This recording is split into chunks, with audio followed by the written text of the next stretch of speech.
不开玩笑，美团闪购马上就到，感谢30分钟好货到手的美团闪购冠名播出。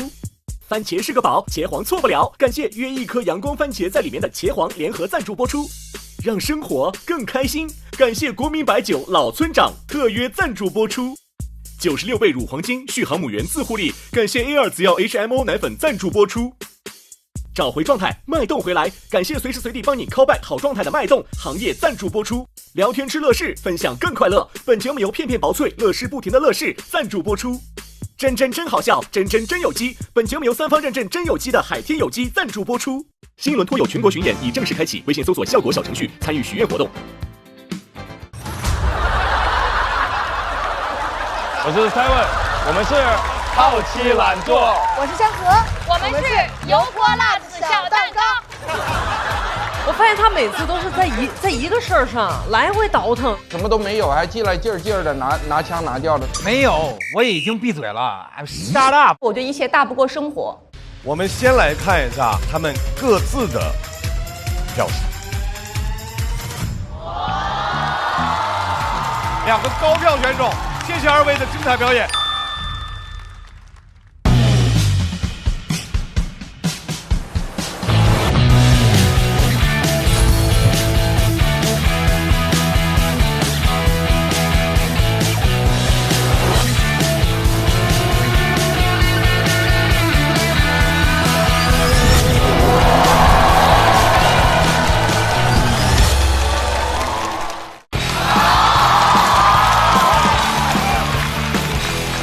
不开玩笑，美团闪购马上就到，感谢快了不止一点点的下一代购物方式美团闪购冠名播出。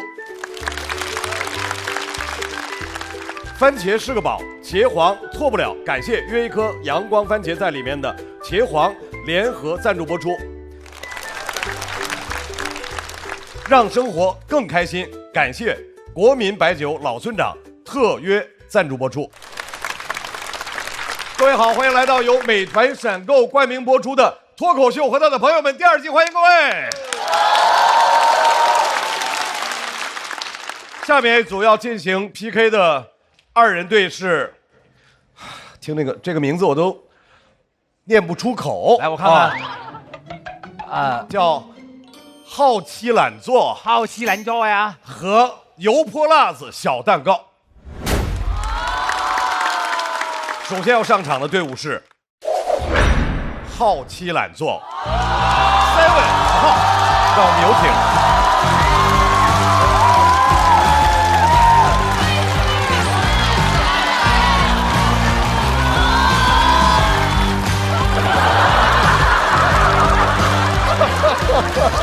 什么呀？牛马是这个。大家好，我子浩，我是 Seven， 我们是好奇懒做。我们的口号是名字只是为了谐音，其实还挺努力的。谢谢。接下来要出场的队伍是油泼辣子小蛋糕，掌声欢迎山河步惊云。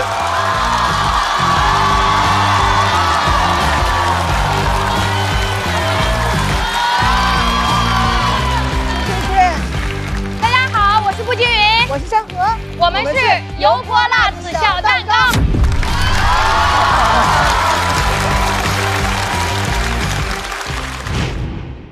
不明显吗？我是小蛋糕呀。对我油泼辣子，我多辣呀！我这攻击性多强呀！对我现在这多柔和呀！这看不出来吗？这还用问吗？是成为好朋友的第几年？0年，还不是好朋友呢。不好笑啊！对不起，上当了。好朋友第几年？好朋友的界限是从哪里开始说？一起骂人，一起骂人哈。我觉得我们俩经常就是在后台一个眼神，我知道布姐在骂人。对，这个点真的太好玩了。对，心有灵犀的感觉，我觉得同频共振很难得。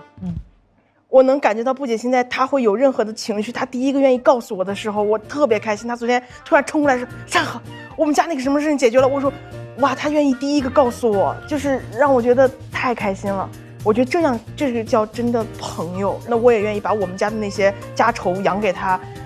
我是觉得她懂我，她能接住我。把酒交换。对。你说我呛，我想呛，我想呛，那你呛来，宝贝儿，想呛你呛吧。这个朋友我交定了 ，OK。啊。山河和步惊云又是一个俱乐部的啊，对，又很熟，两个人组队比和一个人比，感受不太一样。去年他带我进这个节目，其实算是一个引路人，算是姐姐，有时候更像妈妈。然后我们去年一起也经历了很多，然后我今天就很开心能够站在他旁边，就是站在他旁边一起并肩作战的感觉。两位加油！好奇懒坐这儿，你们的那个扛分数的 KPI 是扛在谁身上啊？那当然是我俩就是因为都扛不动，所以才组了队。二位老师，你们是怎么形成你们的组合的呢？是那天我坐在人群中，然后没有人意识到我在，然后他没来，没有人意识到他在，然后我那天不在，正好然后我们就是组成了组合。既然已经选了，咱们呢就选择上台说吧。马上要出场的来自好奇懒做这位朋友，今年第2年上节目，他要在这场比赛当中和我们分享一下他喜欢脱口秀的故事。掌声欢迎 Seven。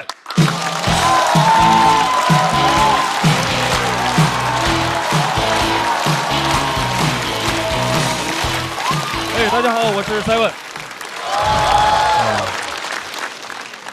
很喜欢演脱口秀，只有一个人站在舞台上，像个主角。我平时在生活里很不像主角，我就是那种公司的普通职员，长相常见，非常大众。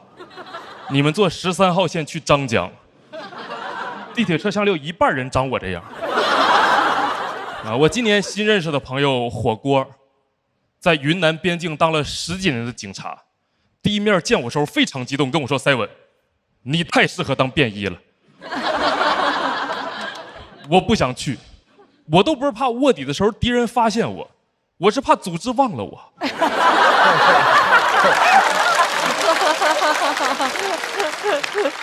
我活到现在对自己的感受就是茫茫人海，我长得一溶于水。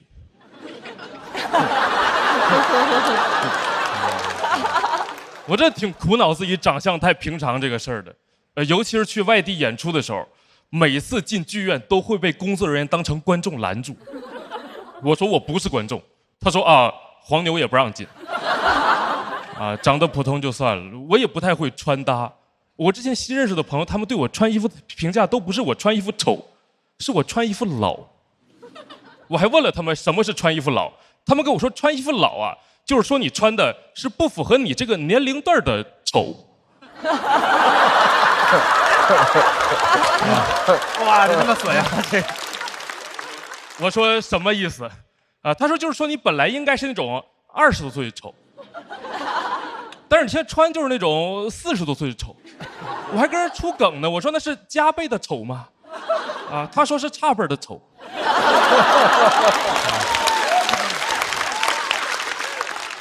但是穿衣服老这个事儿也不怪我，就这主要是因为我从小在青春期审美建立的时候，获得一件衣服的方式非常简单，就是我妈跟我说：“儿子，这衣服你爸穿不下呀，要不给你穿呢？”就穿衣服老这个事儿，我思前想后，在我家应该是一种传承。因为我有次和家里人一起出门去买菜，那个卖菜大姨瞅瞅我，瞅瞅旁边跟我说：“小伙儿，你这个衣服穿的跟你爷是真像啊！”那个是我爸。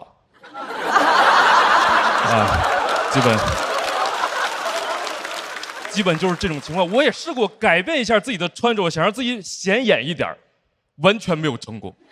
我发现我就是那种无论想怎么变得时尚，都会变得很实用的人。我甚至套用那种穿搭的万能公式都不行。我试过穿搭的万能公式，叠穿，被我推翻了。穿得很正常，就是一件休闲衬衫，外面套了一件工装衬衫。我穿完之后，同事问我的第一句话是：“你冷啊？”他是想再给我拿一件外套，想帮我再叠一层。我没有答应，因为我觉得那样穿上可能就更像是一个在卧底的便衣了。我觉得叠就可以了，没必要叠中叠。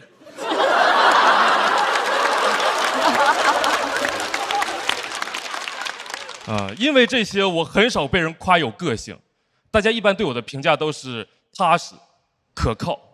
我之前在网上发自拍，底下评论说你长得就像会带充电宝的。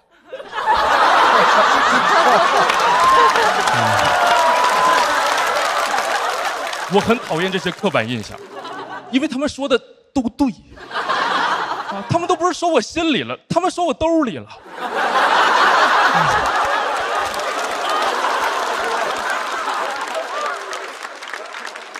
还有那种更过分的话，我听过。我之前去相亲，相亲对象跟我说的，说你条件其实还可以，但是要是能把工作和学历贴脸上就好了，要不别人都不知道我为啥找你，还为啥找我？我都不说别的，当我女朋友手机肯定有电。别人早安晚安，我2万毫安。但是说实话，朋友们，真听完这个话之后，其实有点伤心。这对于我来说是一件挺戳人、挺刺痛我自己的话，会让我觉得有一点自己的客观条件大于了人本身存在的感觉。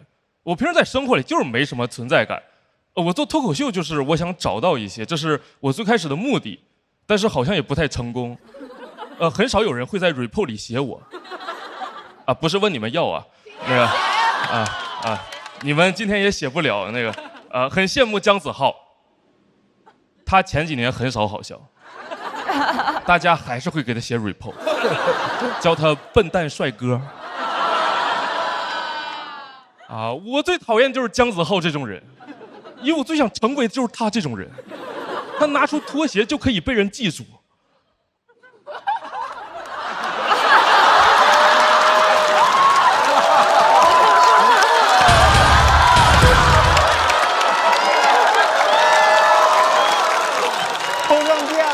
这是10万伏特，这是。还是得带道具。原来是这种感觉呀！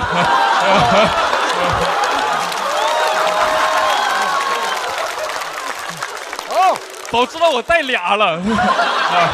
但是真的，说实话，朋友们，我挺难受这个事儿的，我真的挺难受，因为这个东西你只能使用一次。挺难受这个事儿，你还是要好好的去讲段子。我写这篇稿子的时候也很担心，忧心忡忡。朋友也在安慰我，演员的朋友用的是那种段子最后上价值和自己和解的方式。他跟我说 ，Simon， 可能生活就是这样，人群中有人负责耀眼，而有人负责组成人群。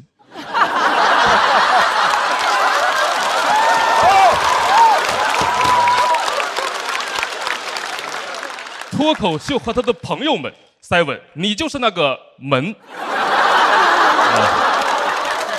怎么样？是不是还挺巧妙的？还挺巧妙的，还挺巧妙的。但是我今天就不特意站在台上跟自己和解了。我希望大家可以接受，就是我就是挺想被记住，我真的想要一点存在感。因为我的价值感很大程度上就是来源于我的存在感。但是以任何形式的存在都可以。实在记不住脸也没关系，手机没电的时候要想起我。谢谢大家，我是Simon。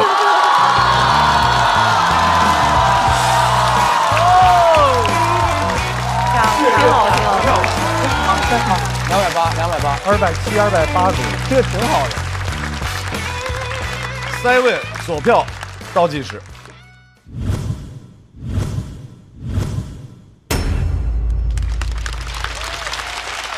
谢谢。Simon存在感低，现在还会是你的困扰吗？其实还从中发现了一些优点，比如我上学的时候就发现了，有一次我们一起淘气，然后违反了纪律，每个人要写1200字的检讨，老师那个就说指着一群人说你们把检讨写了，我也写了，非常诚恳。第二天我把检讨交上去的时候，老师问我说还有你啊。就是这种情况，就不太显眼。我平时挨骂的时候，大家会忘记我，这好事啊。但是表扬的时候，有时候可能也会忘记我。茫茫人海，我长得一溶于水。而且其实 Simon 这次题目不好说，就说自己很平庸这件事儿，好多脱口秀演员涉猎过相关的内容，没想到后来一波又一波的，能把这么没有存在感的一个定位说成这么有存在感、大放异彩，这真是非常了不起的创作。是的，谢谢。我觉得 Simon 除了穿搭之外，其实可以想想昵称之类的。刚才他在说这事儿，其实让别人记住也还行啊。比如还有拖鞋王子，什么绝子，你Seven，你叫腮帮子啊，腮帮子，赛文子啊，充电宝王子。这个是那个当时火锅看见我对我的判断，说Seven你看着就像会带充电宝的，还得是警察。太好玩了。我觉得很可爱，然后也非常好玩。我其实有那么一刹那觉得遇见过小猴戴了个眼镜上来了。他们俩都有点班味儿，我觉得身上班味儿，有一点班。我俩是双胞胎，其实。而且他们两个的风格也有点像，但是都是能从那个点里头找出来自个儿那点好玩的事儿哈。而且他们在表演风格上是属于稳扎稳打型。对，好像在这个舞台上，你多演，真的能够等到一场，就从这一场开始，你想进入一个新的境界，演开了，怎么演怎么都有。我觉得这很不好讲，因为它很抽象。什么叫存在感？什么叫没有存在感？很难讲。但他刚才跟我们这个互动的时候，又讲了很多的例子。就他有太多这种好玩的例子了。是因为从小到大一直都有点儿。这也是今年Seven 在第3轮的给大家带来的非常精彩的演出。谢谢。赛文的衣柜。我一般的穿搭在夏季就是那种比较标准的白 T 恤配黑短裤。我们上班的时候要穿一些有领子的衣服，简单的说就是商务便装吧。在秋冬换季的时候，我会单独穿冲锋衣的内胆。有人负责耀眼，而有人负责组成人群。那天的场面可以说是锣鼓喧天、鞭炮齐鸣、红旗招展、人山人海。你想要什么样的风格？我想要那种完全看不出来像是 Seven 会穿的衣服。我真的很想知道 Seven 穿起我刚刚穿的那个机车皮。哎呀，那我大概知道是啥效果，你给我穿一下，我给你展示一下。这么好看一件衣服，你感觉我穿完这个应该可以修空调？扳手帮我递一下，谢谢。哎，我斗胆试一下这件。我这件哇，这件 Seven 穿起来太棒了，还是装扮游戏好玩。脱口秀暖暖。哇，你别说，你还别说，你还真别说。要结婚了，觉得怎么样？可以推一个餐车，在一个婚礼的现场，是不是？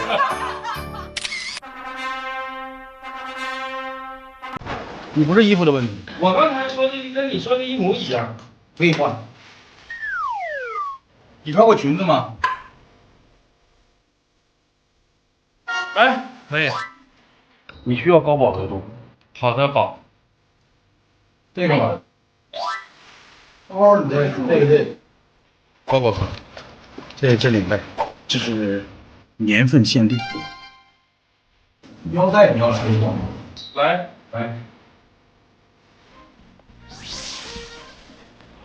去给你们看一下暴力美学的震撼。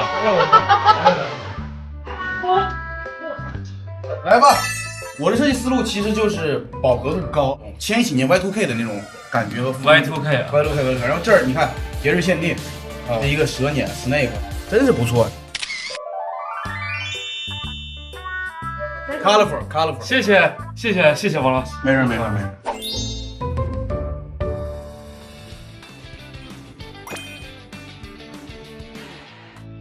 另外一支队伍首先要派出来的这位朋友呢，叫脱口秀的神仙姐姐，有一大爱好就是爱吃，掌声欢迎山河。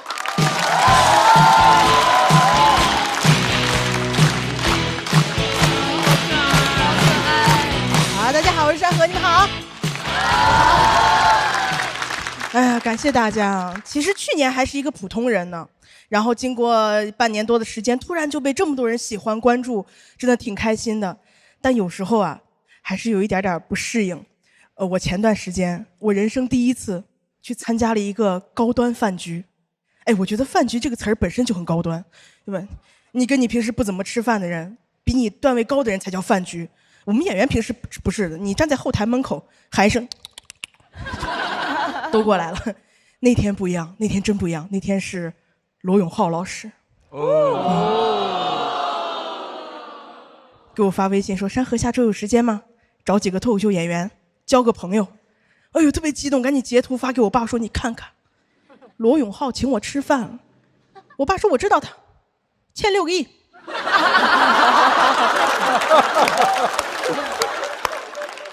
找你借钱呢。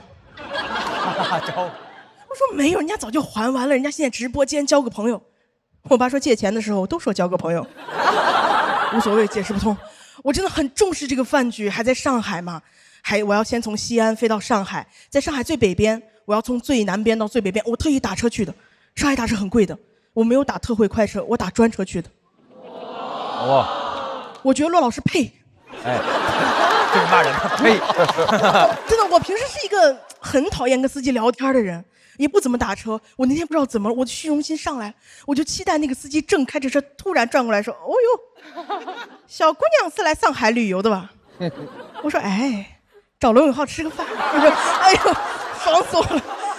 我那天在后面坐着，我就看着黄浦江 CBD 高楼大厦呼啸而过，我眼泪快下来了。我说：“山河，你出息了，你和大明星吃上饭了，你下一步经纪人、保姆车、保镖你走起来了。”堵车了。市中心周六下午6点半，罗永浩今天交不到我这个朋友。我当时真的急疯了，我不知道该怎么，我开始说胡话。我拍拍那个师傅，我说：“哥，上海有蹦蹦吗？上海？”师傅说什么？我说蹦蹦，3蹦子。啊，听不懂。按你们这儿的话，黄包车，电动黄包车。师傅没理我。那一瞬间不喜欢上海了，太不发达了，没有蹦蹦，我爱蹦蹦。真的。蹦蹦之所以叫蹦蹦，就是你明明是坐着的，你就是在蹦。高峰期的时候你别管了，你别管它怎么到，它就是能按时到。最危险的交通工具给我最大的安全感。哎，我那天做了一件我现在半夜想起来想扇我自己的事儿，我给罗老师发了个微信，我说：“罗老师，我可能要迟到，要不你也晚点到吧。”我不到我也不允许别人到。反正那天我迟到了1个半小时。我进包间疯狂道歉，我说：“不好意思，今天迟到了，今天我也不知道平时也不打车，不好意思，今天太堵了。”罗老师人真的非常好，一直安抚我说：“没事没事，哎呀，今天就是堵，没关系，我们也是刚到，我们还不饿呢。”我看出来他们都饿了，他们快饿死了，因为那个菜吃的也太快了，上一盘空一盘，上一盘空一盘，高端饭局吃跟流水席一样。服务员每次进来的眼神就啊，这桌人怎么只有饭没有局啊？没人说话。我真的没见过世面，我第一次吃到那种每个人面前有2双筷子的饭局。你们吃过吗？每个人面前2双筷子，一双黑筷子，一双白筷子。我说什么意思？今儿要黑白道通吃啊，今天啊。我当时观察了半天，我才反应过来是每个人都有1双公筷啊，也就是说你每次要用公筷夹口菜放在盘子，再用自己的筷子夹在嘴里。我不喜欢，太忙了。我夹到一口菜，下一步一定要在我的嘴里，直达的方便。你告诉我中间换成一下，我受不了。对吧？你喜欢吃的菜马上就过来了，等你吃完放筷子换筷子再夹，菜过去了。那天那个局面过去你就吃不到了。那一刻，我用我的余光瞟到我旁边那个人。他从始至终没有换筷子。毛豆。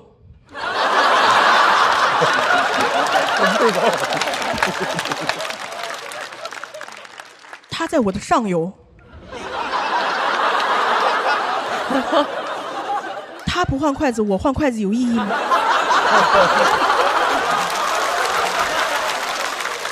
没有意义，我也不换了。菜吃得更快了。那天有个什么鳝鱼粉丝包3圈的加不上，我那天上头说其实交不交朋友无所谓了，我要尝到这个菜啊！我在饭局上不会别的技巧，我唯一会的技巧就是转桌。你们懂吗？趁别人不注意，手放在盘子上转，把喜欢吃的菜转到自己面前来。谁能想到那天那个桌子是自动的，手刚放桌子停了，我尬疯了。我当时心里在骂上海，我说你经济这么发达的地方，你为什么要研究电动旋转桌呀？你研究电动黄包车呀？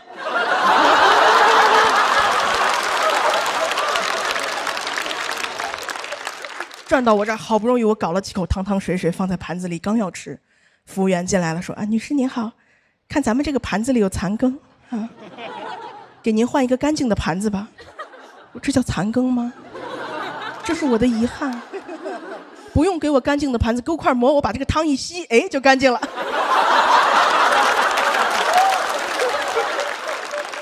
那块馍可好吃了。我当时在那儿坐着，我就不禁回想起当年那些低端的饭局了。没上节目之前，演出完之后跟那些男演员一块吃夜市的日子啊，那个地方没有什么社交礼仪可言。刚坐下，一抬头，哥几个脱了。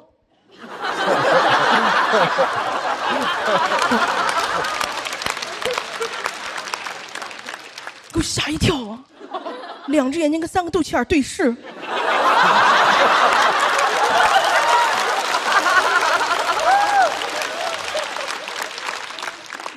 一块腹肌都没有。我说这是哪一出啊？肚子消消乐。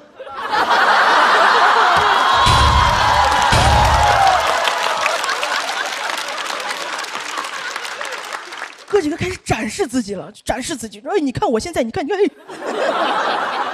你看他，你看他，哎，给我吓坏了，下一步到我了吧？没有，聊得太开心了，聊到后面端着酒杯站起来了，说：“哎，我说你有病啊！”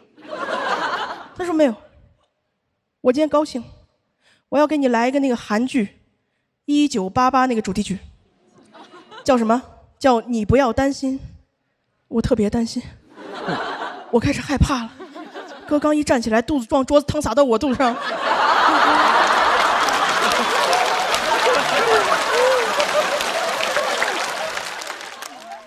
拍着自己的乐器，哎，哎，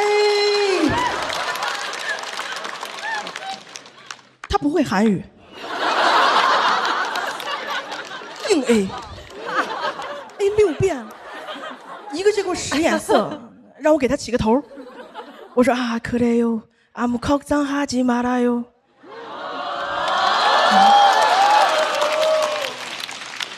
拍着肚子，可累哟！什么马拉哟？我现在回想这个场景，我害怕。你说我旁边那桌人该怎么看我？说哎，这女的厉害了哈，吃个烧烤叫3个男模教韩语呢哈！我在偶像哥，谢谢你们。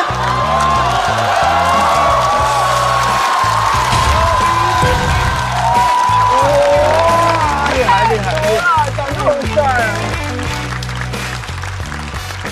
山河锁票倒计时。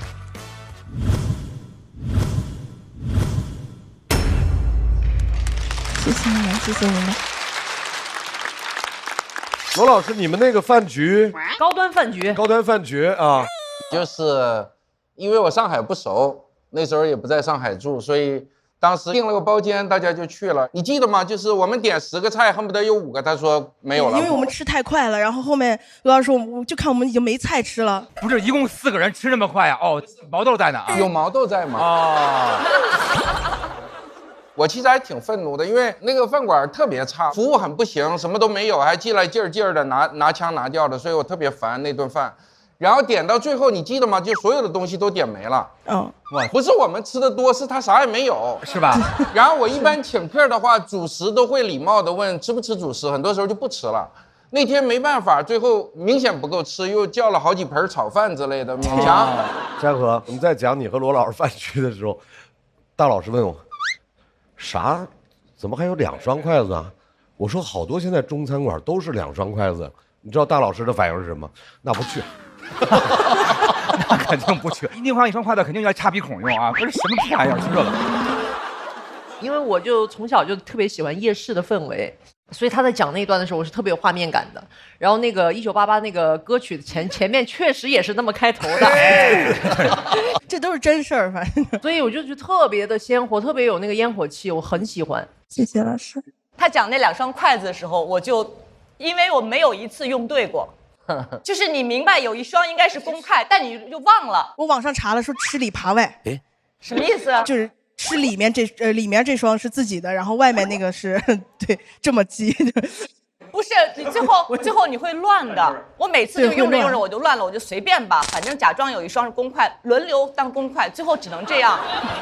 所以刚刚讲到那，我特别有那个画面感，我就觉得太有意思。然后我觉得山河特别全面。他的文本太棒了，前面是罗老师那个饭局，然后后来是那个夜市，那几位大哥，我们俩都在那个拍的，因为那画面感就是能想象。因为他每一到那段的时候，一句一梗，一句一梗，最后就让你崩溃，不得不拍了。对。对，所以然后他无敌的这种亲和力和舞台的这种魅力，我觉得太棒了。我觉得山河表现得很好，而且他今天还发烧着呢，这会儿还发烧着呢。他讲完之后才说，但他演的时候完全看不出来。今天早上本来以为好一些了，结果突然又有点低烧了。然后那会儿反正就给自己打打气。其实上场的话，那几分钟就好好表现还好，就没有怎么太影响。山河从去年开始，他比赛真的是练出来了，因为他去年新人一下就打到总决赛，然后今年在讲。我感觉他敢攻击了，这一点我非常欣慰。从第1轮开始，吐槽那个马桶，然后去吐槽一些东西，他敢去点破他了。我觉得就是他勇敢了，我觉得看到他的勇敢让我非常激动。我总是在寻找些什么，是梦想吗？还是人生的意义？追寻它的路上走了太久，也会有点饿。这时我总会想起爸爸送我的保温杯，他似乎想告诉我点什么。大刀，别 emo 了。你需要阳光，什么阳光啊？每桶都有约1颗阳光番茄的茄黄，酸甜浓郁，治愈你的迷茫。来，用爸爸送的保温杯泡一桶茄黄吧。原来保温杯是这个意思。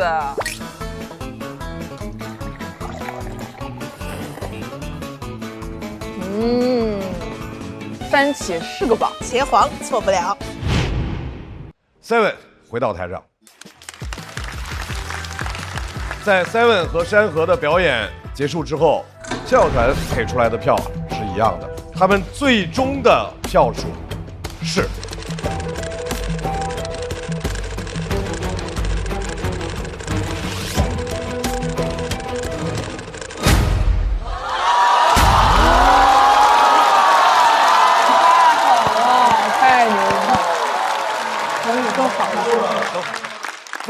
非常接近的票数。两位回到等候区，等你们的队友比完之后，我们再看队伍的总成绩。怎么这么厉害呀？好，你先坐个。好奇懒做当中，另外一位好朋友，前些年靠颜值，今年凭实力，掌声欢迎子浩。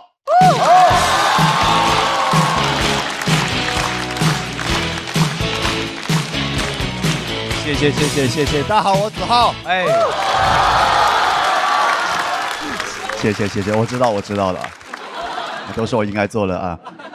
那个比赛打到第3轮了，就有点不知道怎么搞的。你们就是熟悉我的朋友知道，我以往很少出席第3轮这种场合的，真的是。你知道我上次进比赛第3轮的时候，俄罗斯和乌克兰还是好朋友啊，你们知道吗？有些没来比赛那个演员朋友更坏，跟我说：“哇，子浩你晋级了，怎么节目今年的赛事是8进9吗？”我，你们能理解那种心情？我回家之后，我跟我妈说了我晋级了这个好消息。我妈跟我说：“儿子，你知道你为什么今年表现得好吗？是因为我年初帮你找大师算过了。”我说：“啊，是因为这个呀，我还以为是我夜以继日对幽默的钻研起了作用了呢哈。”他说是，但这不是最主要的。他说主要还是这个大师厉害。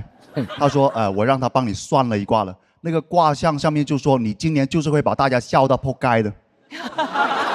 我说母亲，那个卦象的原文就是说扑街的吗？是不是有点太接地气了哈？在哪里找了这个大师？他说就在街上找的，铺了好多条街才找得到的了哈。我们老家就有很多这种迷信的东西了，你们知道吗？我妈还跟我说，这个大师给我支了几招啊。她说大师说了，儿子啊，你今年的这个事业方位在西北方向，你工作的时候面向你的西北方，你就会顺风顺水了。妈，我不知道你有没有在看这一段啊？我告诉你吧，我现在的西北方大概在这个位置了，你知道吗？我要这样子表演吗，妈妈啊？那看起来不像顺风，有点抽风了，妈妈。我觉得，如果我这样子演还能晋级的话，回去我就嫁给那个大师。我跟你说，那个大师还跟我说，他说，一定要自信，因为凡事啊，切忌心生胆怯，因为怕什么就来什么。我妈说，你怕观众不笑，观众就会不笑了，所以你得反着来。我说反着来哈，什么意思啊？让我怕观众笑吗？哈，什么意思？我又上来就啊，你们不要笑啊，救命啊，也不要鼓掌啊，也不要觉得我幽默。完了，真的有点用啊，妈妈，真的这个大师好厉害啊，这个大师。会不会加上那个方位会更好一点？救命啊，你们不要笑。有点用了，好像完了要嫁给这个大师了，是这样。我老家很多那些亲戚的朋友就是这样了，我们反倒是搞得我从小会有一种逆反心理了，我就不喜欢这些东西了。我之前还刷到一个短视频啊，就是有人拍到了一尊大佛在湖上面，很漂亮，然后很壮观的。但我看到弹幕上面没有人说漂亮啊壮观的，清一色全都是接，还有几个上岸什么的。说真的，我第一次我看不懂啊，我说接是什么？是有活吗？这个地方哈？你们要接佛祖上岸吗？你们是要哈？那佛祖哥怎么掉水里这么倒霉啊你啊？平常没去拜神的吗你哈？我不相信这东西，还有个原因，就是因为很多那迷信的俗话都是毫无根据的，全是口口相传的，对吧？那你口口相传的东西就很容易传错的嘛，很容易搞错了。我奶奶今年90岁了，她就老是记错这些东西，很离谱了，真的是。有一次啊，我表妹在家里面打着那个伞玩，她就说：“喂，收起来！你不知道屋里打伞死舅舅啊！”我说：“奶奶，屋里打伞不是长不高的吗？啊，那跟舅舅有什么关系啊？”她说：“哦，记错了，应该是屋里玩火死舅舅啊。”我说：“奶奶，你是不是跟舅舅有仇啊你啊？玩火会尿床啊，我都知道了，玩火死舅舅，这个听起来都有点科学的了，是不是哈？”你屋里玩火，别说舅舅了，我跟你都活不了啊，奶奶。就是你想迷信的话，你还不如说什么左眼跳财，右眼跳死舅舅这种话了，真的是哈，迷信都玩不明白了。而且我们老家那边有很多人做生意，做生意人就特别迷信了，真的。大家有没有看过那种香港那种商战片？那种商战片里面，你看就能看出来的。别的地方公司之间那种商业竞争啊，全都是找律师的，对吧？我们全是找法师的，真的。每次公司一出问题，就会有个黄袍道士在公司围着个火盆那里翩翩起舞的了啊！就是人家都是商业打击，我们全是魔法攻击啊！真的，你那边光给人家写律师函寄过去，我们这边律师函一写完，那直接烧掉了我们啊！全是魔法来的啊！烧完之后加一句麻利轰啊，等着倒闭吧你啊！我们老家就是靠这个的。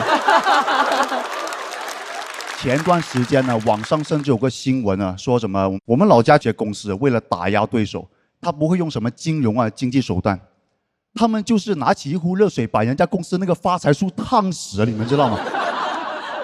就是这么魔法了，烫死我跟他说多喝热水吧，你知道吗？啊，哎，我发现我们老家就玩虚了，真的是，就是其实很高明的人们想想，你烫完之后，你证据都找不到了，对不对啊？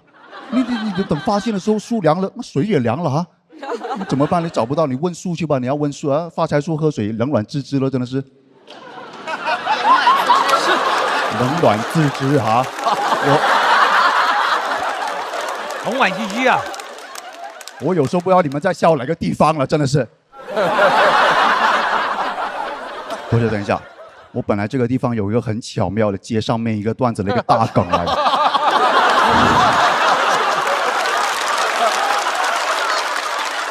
你这样，哎呀，小豪，本来很巧妙了，你们当没发生啊，就从刚刚那里重新下来啊。好，发财树，完了啊！等一下。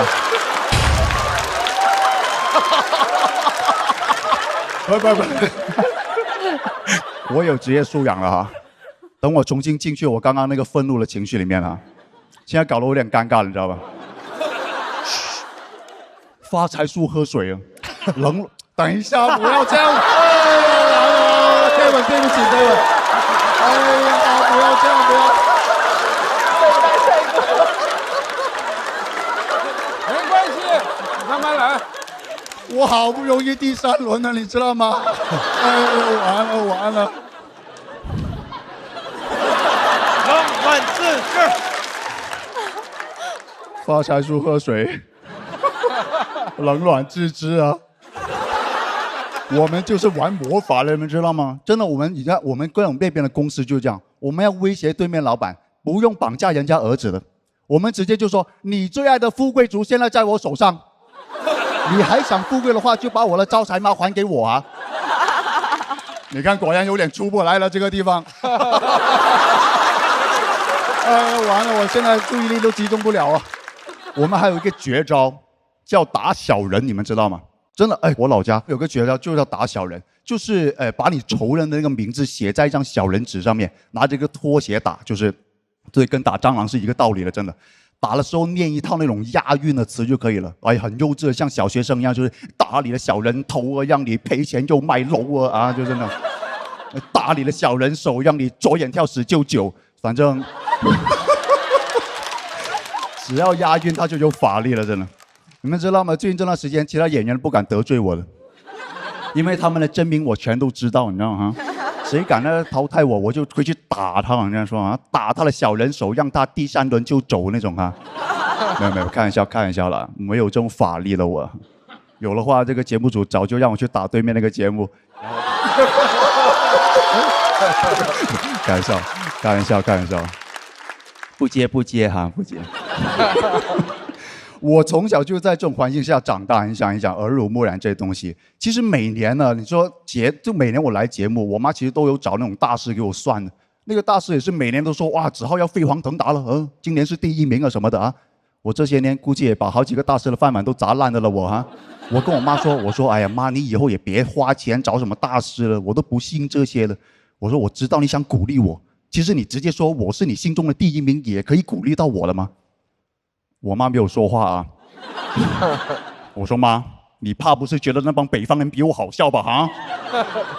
我妈说怕什么来什么喽。谢谢大家，谢谢。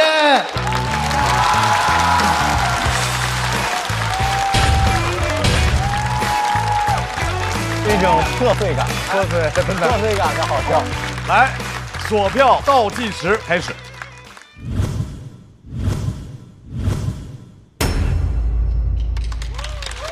谢谢。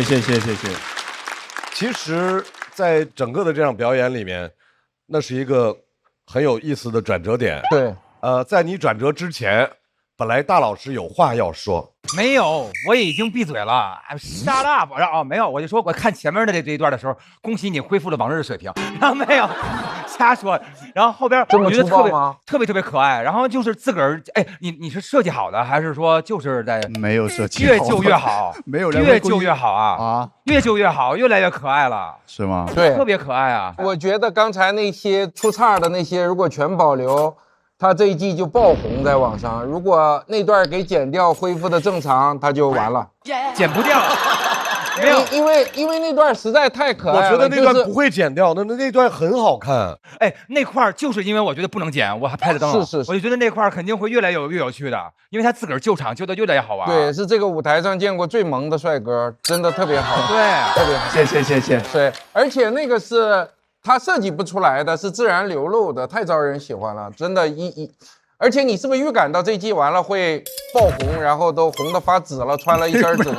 没有，这是我妈说大师给你的主意。对，大师给我指定能行嘛，他们说。子浩其实是不是面对突发情况，对现场的这种情绪氛围的这种掌握？和你最近在广东演这个，其实跟我广东话脱口秀有关系，有关系的，因为我确实过去这1年左右吧，都一直在演我自己的专场。其实很多类似这种情况也有出现过，所以说真的，刚刚当然不可能，我说我设计好了，我也太傻了，这样子也太不吉利了。如果，但确实是这个刚刚那个状态，也是可能是我觉得我自己控制范围之内吧。我们老说脱口秀是表演。它既然是一种舞台表演，文本很重要，表演很重要，和现场的互动很重要。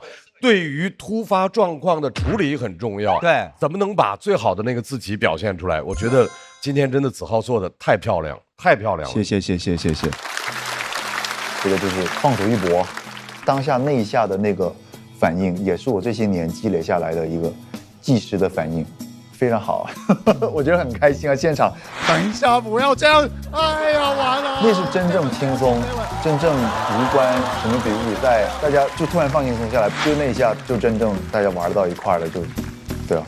但是呢，既然是比赛，对方也要派出一位强有力的演员。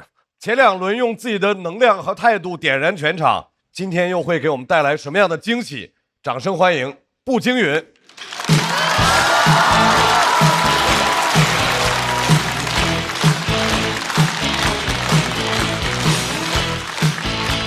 Hello， 大家好，我是步惊云，你们好。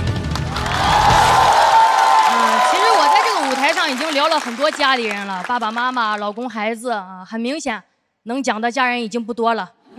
所以今天呢，就跟大家来聊聊我姥爷啊。我姥爷今年89岁了，特别骄傲自己能活到现在，出门逢人就喊89了，耳不花，眼不聋啊！我说啊，我姥爷每天想方设法的续命，能看出来他很想当一个90后。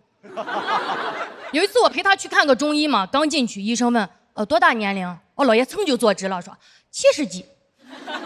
医生就把了把脉，别担心啊，好好保养，活80多没问题。我出门就说你骗人家医生干嘛？他说我就骗，我要是大夫我都觉得70多，那好好给治一治。什么90了，你还活呀？我说你骗人家知道真相怎么给你写病历呀？哦，给你写该患者脉搏平稳，血压正常，但心眼贼多。其实我能理解为什么老爷那么怕死啊，因为他走过一次鬼门关，但我姥爷很机灵，没进去，把鬼门一关又回来了。5年前有一天，我妈突然给我打电话说你姥爷突发脑溢血，人不行了。我一下就懵了，因为我头天晚上还和他视频斗嘴，太突然了，完全没法接受。我当时正路过西安的那个大雁塔，我扑通一下就跪下来，我说大雁塔，我求求你保佑我姥爷再多活几年。我愿意用我的，还是求求你保佑他。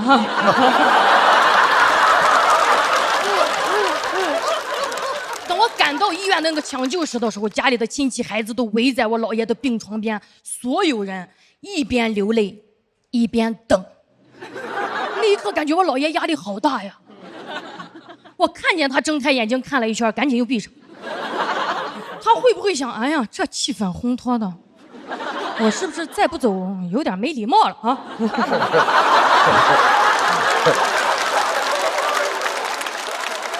医生跟我说啊，我姥爷最后会因为呼吸衰竭离开，我就想去买个呼吸机，但其实医生和亲戚都说，哎，没必要啊，活不了几天。哎呀，我当时就不想给自己留遗憾嘛，情绪特别崩溃，冲到那个店里说，我要呼吸机。那个销售说啊，呼吸机啊。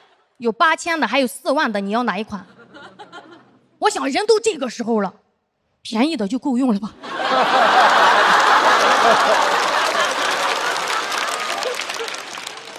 嘴快，问了一句啊，那这2个区别在哪儿呀？销售看了一眼我哭肿的脸，说啊，4万的戴着舒服吗？人不遭罪呀。他这话一说，我就断定他是销冠。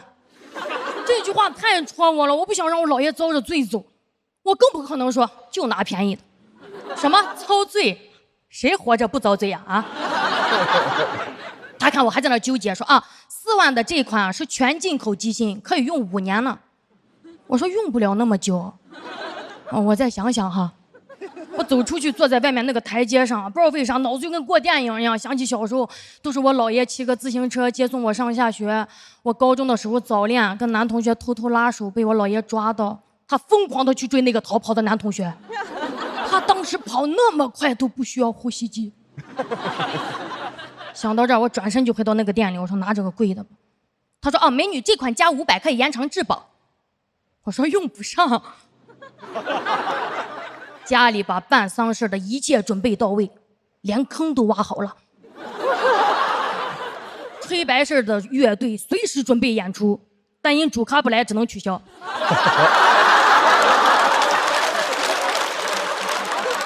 我姥爷昏迷了3周，缓过来了。哇，他醒来之后，我们全家都很激动。但我发现有一个亲戚的表情好复杂，因为他是专门从国外飞了10几个小时飞机回来，说一定要送老爷子最后一程，没送成。最后反而是我姥爷把他送到家门口，下次就不跑了，这次就当演练了啊。出院以后，我姥爷说他每天起床第一件事就是把食指放在自己的鼻孔下面，说还有气儿，然后问自己一个问题：如果明天没气儿了，我今儿吃啥呀？干啥呀？虽然我花钱了，但这2年我姥爷更像我的心理医生一样，经常给我打鸡血。有时候在家跟他聊天，他说：“哎，人一辈子好短呐，我才一眨眼就90了。”我说：“哇，你这眼眨的还蛮久的。”说你如果想干啥，你就早点去啊，你别老了你坐这儿后悔。我就跟他聊，我说其实我一直挺想学跳舞的，但是我很硬，跳不好看。他说谁说跳舞就得好看呀？啊？哦，这个是太棒了，我太喜欢这种了。你高兴最重要。哎呦，激动的喊完就吸了一口氧气。他当时那个架势，我感觉他下一步就是摔出钱包，姥爷给你交学费。没有。不可能啊！因为我姥爷活过来的这几年，把自己手里攒的钱全花光了。去年还给自己买了个电动车，我当时很反对，我说你这年龄骑电瓶车很危险的。他说我这年龄干啥不危险？啊！我前2天啊，有个老伙计，正坐着发呆呢，就走了，吓得我都不敢发呆了。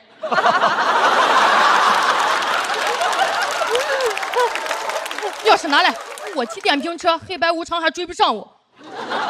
生活也变得特别有仪式感。我姥爷现在每一年要在他自己进抢救室的那一天给自己过节，说是没死成纪念日。还安排我去给他订蛋糕，说你上面就写个1啊，代表姥爷又多活了1年。我去拿蛋糕，店员都问是男宝宝女宝宝呀？我说老宝宝吧。自从他死里逃生之后，感觉像是重生了，跟以前判若两人。奉献了一辈子的人啊，现在变得贼自私，连家里剩饭都不吃了。哎，他现在遇到讨厌的人直接就怼，在85岁的时候学会了爱自己。现在一回家就躺着，点外卖、刷视频，活得跟个年轻人一样。前2天还给自己网购了一件大红色的唐装，说他打听了，黑白无常最怕大红色。现在整个人变得贼摇滚啊，经常带着呼吸机熬夜。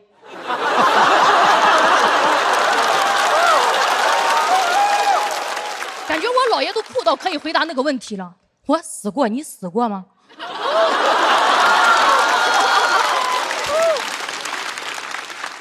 前2天我还在上海正比赛呢，他突然给我打电话说：“哎，我那个呼吸机哦，突然不转了。”我一算，到期了。5年了，我真的好后悔没加那个质保，赶紧又买了个新的。我后来才知道，那天家里停电了。我姥爷赶紧就解释说：“啊，那这个就不退了吧？啊，得给姥爷留个备用机啊。”老头子心眼真多，我都怀疑那电闸就是他拉的。我很想跟大家分享更多我姥爷的故事，确实因为他这段经历让我觉得，什么向阳而生，人就得向死而生。我们总觉得生命很长，什么等下次吧，等有时间，等我有钱了，不一定等得到。朋友们，我们来想象一下，假如，我是说假如哈，明天我们都得死，对不起，太突然了哈，后天。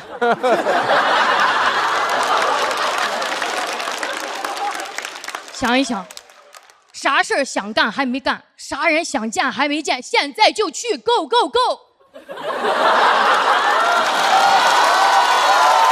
你管别人怎么看，向死而生，活到发疯吧，朋友们！谢谢你们，谢谢老爷。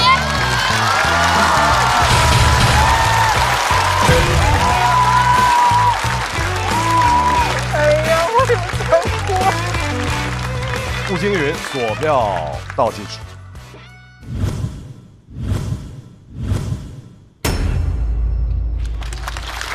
谢谢大家。哇，好喜欢他姥爷呀！哇，太喜欢他姥爷了，他姥爷是我精神偶像，太棒了！哇，怎么这么酷？刚才说那句话的时候，我都快哭了。那一句说那个什么跳舞就一定要好看嘛，是吧？你喜欢最重要啊，是不是？我觉得这个太棒了，有嘴就能唱，有腿就能跳啊。是的，那好听不好听，那个美不美，这是别人说的，你自个儿开心最重要啊。哎，我一直在试图去总结，就是我为什么特别喜欢布姐，但是。对，我们可以讨论一下。太好了，咱们拉一个群好不好？然后我们就拉布布。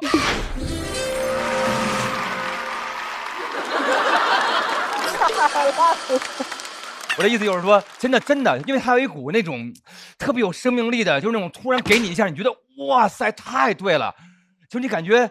在听他说这句话之前，你的世界是黑的，然后到他一说那句话，啪，天亮了，你知道吗？就是那种。我觉得那个春春这是一个特别好的提议，就是我们来总结一下他的规律哈。第一，你刚才说的特别好，他的舞台表演特别有生命力，对，有一种精神状态，但是他讲的内容是非常生活的。就是因为向死而生才是真正的生命力。是的，因为你知道这个东西终会失去，所以你才会特别的珍惜它，特别的爱它，然后就那个感觉就特别的美。我上一次听到这样的问题还是假如只有3天光明，现在只剩2天生命了，太害怕了。哇，那很开心啊！有生以来还能感受到世界末日，哇，这是一件多么美的事儿啊！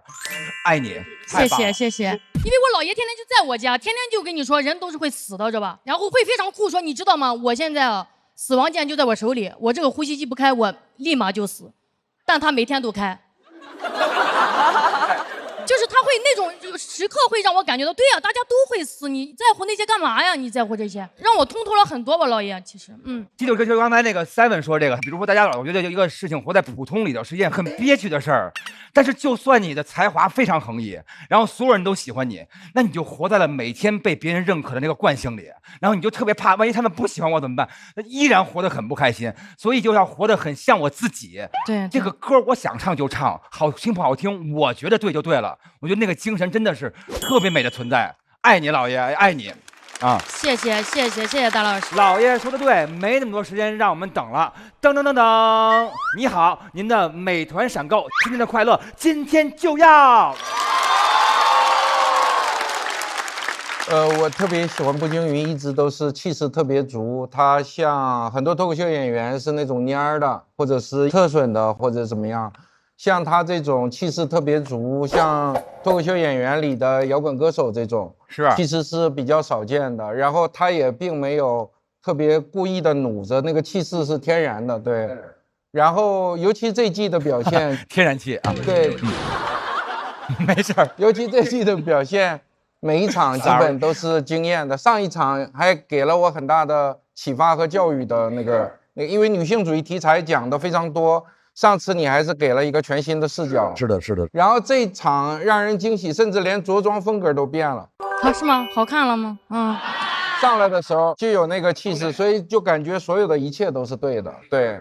所以我听的过程就是很感慨吧，又很高兴，为你高兴。对，谢谢罗老师，谢谢。希望后边看到更多那种气势特别足的，是这些男选手们都没有的气势。哎，罗老师，我多问一句，谁是特损的？你？哎，对，别问了，自己挖坑自己跳，你说是怎么回事？你别解读了。I'm sorry 啊。我觉得步惊云这段讲生死是我听到过就是关于生死最好的2个段子之一。另外一个是我特别喜欢那个伍迪·艾伦在《安妮·霍尔》最开始的开场，他有一段就是独白，就讲那个生死。他就说2个老妇人抱怨，一个人说那个餐厅特别难吃，然后那人说对，给的量还那么少。这就是我们对于人生的看法，就人生那么多糟心的事儿，但还那么短，那是我听过最好的一个表达。然后第2最好的表达就是步惊云这一段。然后刚才说到春春，就问我们为什么那么喜欢步惊云。对我来说，他是我见过的最有能量的人，没有之一。然后这个舞台上，我们可能会尊重什么技巧啊、知识啊，但是我觉得一切大不过生活。然后他的生活是最鲜活接地气的，然后他本身又是一个散发能量、一光彩的一个人。还有这个舞台最能看到人的成长。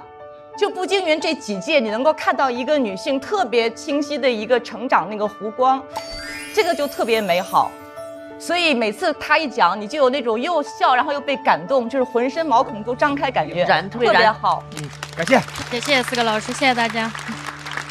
能够用自己的情绪感染别人，而且自己的生命力溢出，还能救活别人的那种，就是他对人的评判，对事情的评判，然后包括他讲事情的时候的那种旺盛的溢出来的蓬勃的夏日的那种感觉，就是特别的好。我觉得一个什么叫好的作品，就是会推翻你以往的认知，才叫好的作品。就是步惊云这个推翻了我的认知。后边他姥爷出现了那句话之后，我整个人就觉得一切都够了啊！这个世界。有人跟我说这么一句话，我能听见这么一句话，我感觉天就亮了。所以说，我觉得步惊云今天给了我这个感觉，是让人醒了天才亮，不是天亮了你才醒啊！我觉得步惊云特别棒。来，子浩要上台，山河和 Seven 也要上场。没给你丢人了，有点丢，挺好，挺好，挺好。讲的有点凉，我觉得，是不是？我没觉得。我们先来看一下姜子浩和步惊云他们各自的票数。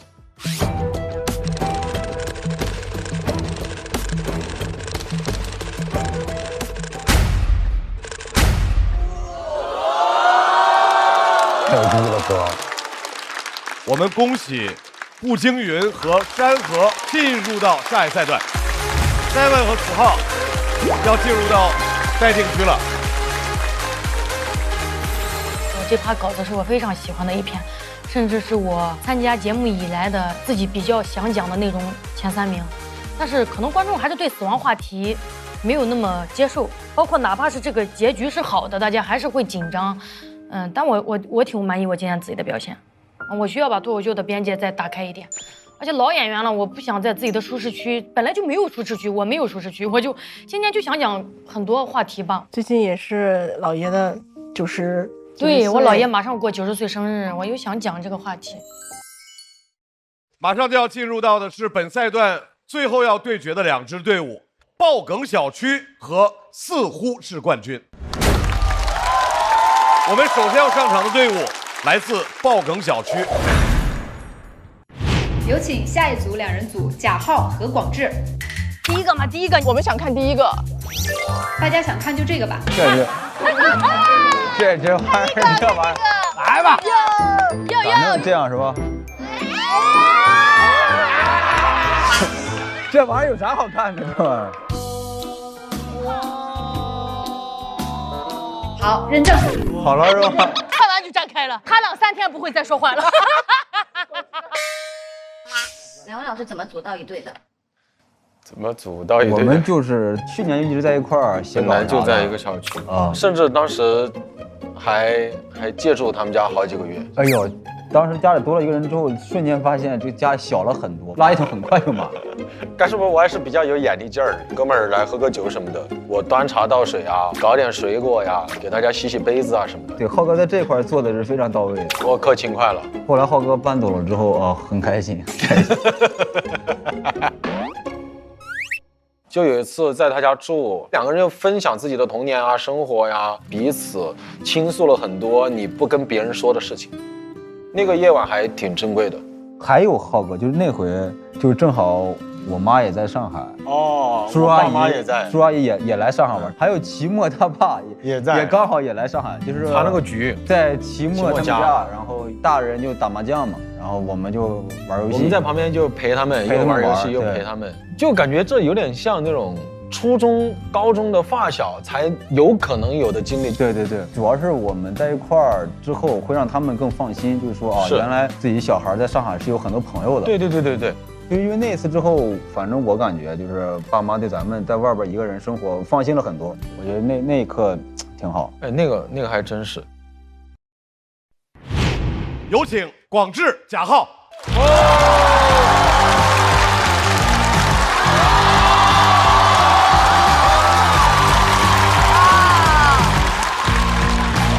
大家好，我是广智，我是贾浩，我们的队名是爆梗小区。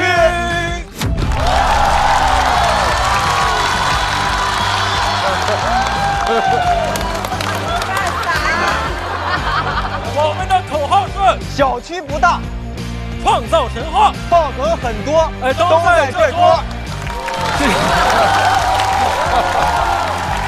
要和他们对战的这支队伍似乎是冠军。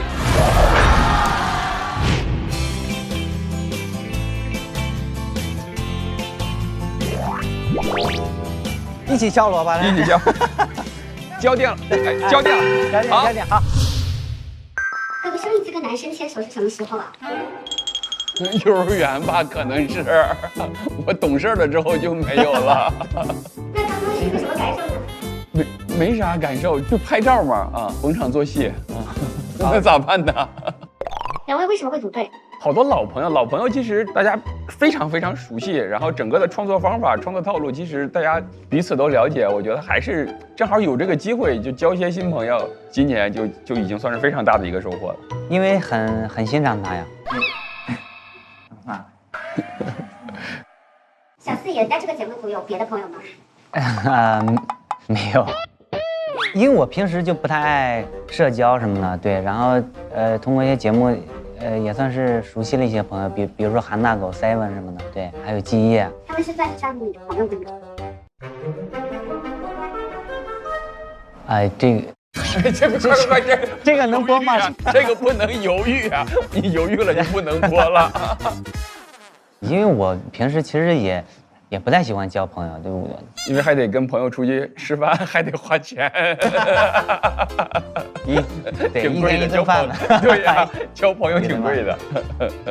生活中遇到一些困难什么的，感觉我自己就可以应对啊。对，就是没有必要刻意去交朋友什么的啊。对，就比如我跟呼兰哥，其实也没有必要非得成为朋友，对吧？没有必要非得成为朋友，对吧？对，就是可以先尝试成为段子伙伴什么的，对吧？对。呼兰哥是什么星座？我是狮子。我也是狮子。哎，对，我是8月，对吧？那我是7月份的尾巴啊。对啊，那正好。但是我不信星座。我不信星座。我也不信。呼兰哥有可能成为你的朋友吗？肯定是有机会啊！我加油，我努力，我争取5天之内成为小四爷的朋友，剩下的5天让小四爷帮我写稿，甘愿付出。行，那我1天就能写出来。掌声欢迎小四爷呼兰。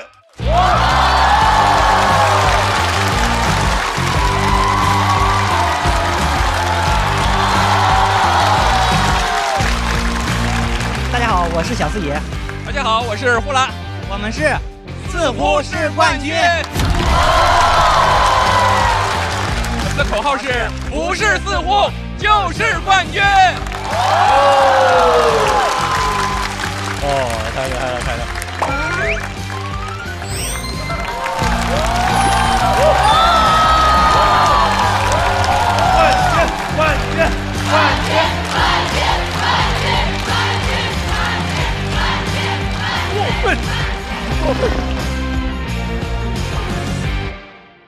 爆梗小区的这2位去年都是总决赛选手，是广智和贾浩。广智为什么要选和小四爷对战？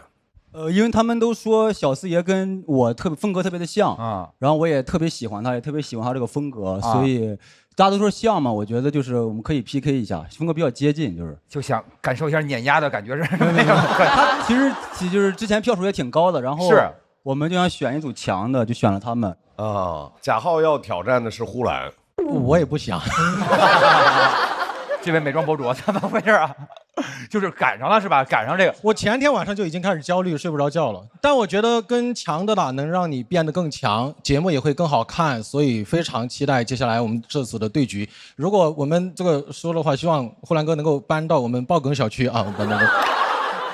另外的那个队伍也特别好啊。小四爷，你打到最后，你现在没有压力，对不对？无所谓了。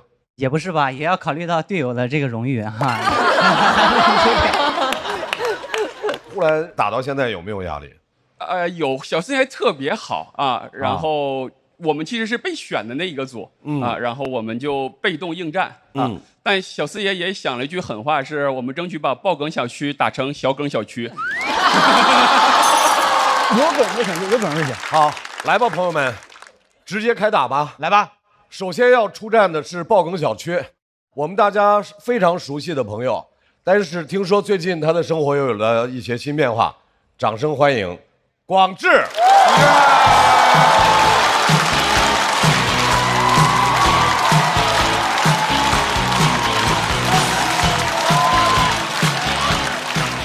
谢谢，大家好，我是广智。最近生活发生了一些变化，养了2只猫，对我来讲是个挑战，因为之前从来没有养过宠物，最多就养过鱼，在喝酒的时候。养猫呢，是因为生活中我是一个很安静的人，想家里热闹一点，在宠物店遇到了2只蓝猫，一只特别活泼，会跟人互动，另外一只很安静，蜷缩在角落里。按说应该买那只活泼的，但那一瞬间，我在那个安静小猫身上看到了自己的影子。我心想，这个好，这个有内涵。最讨厌那些哗众取宠的大叫猫。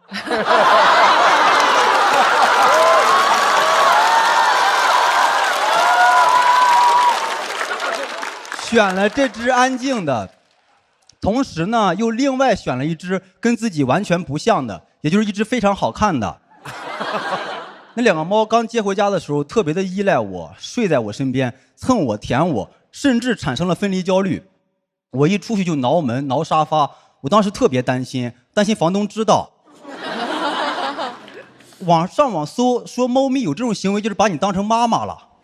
说实话，这个身份我是真的没有做好准备，很慌，以前没有当过妈妈。没多久就遇到了第一个问题，被房东发现了。当时房东看着挠破的沙发问：“这是怎么回事？”我当时一紧张，我说：“这是我挠的，冲我来，我本柔弱，为母则刚。”其实猫妈妈我当的也一般，一出差2天不回家，小猫爱吃什么也回答不上来。买了自动喂食器之后，就再也没有管过它们吃饭。这些行为明显就不是一个合格的妈妈，这只是一个优秀的爸爸。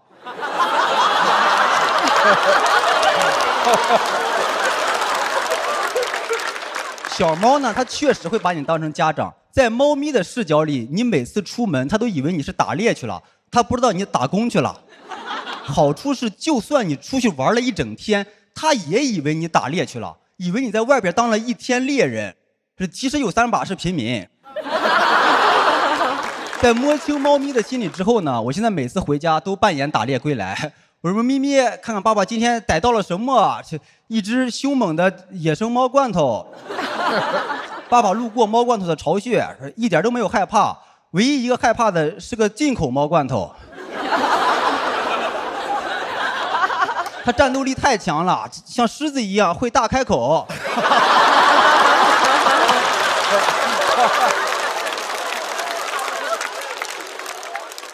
转头就跑了，差点掉进消费陷阱，还是受伤了，伤到了爸爸的自尊。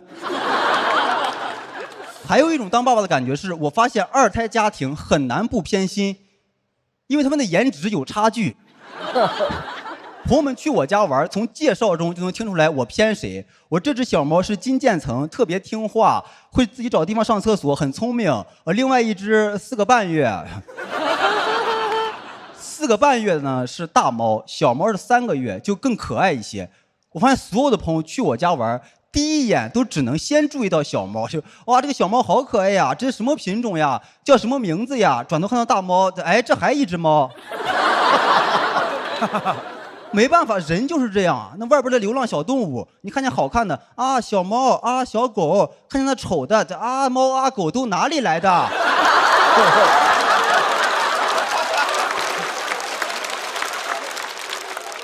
刚接回家，宠物店的老板建议我先分开喂养，不然可能会打架。我很担心他俩打架受伤。那大猫受伤了得治大猫，小猫受伤了更得治大猫。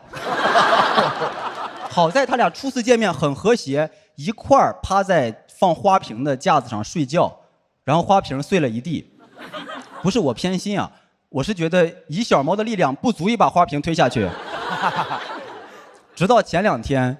我亲眼看到小猫在推水杯，我心想完了，跟大猫学坏了。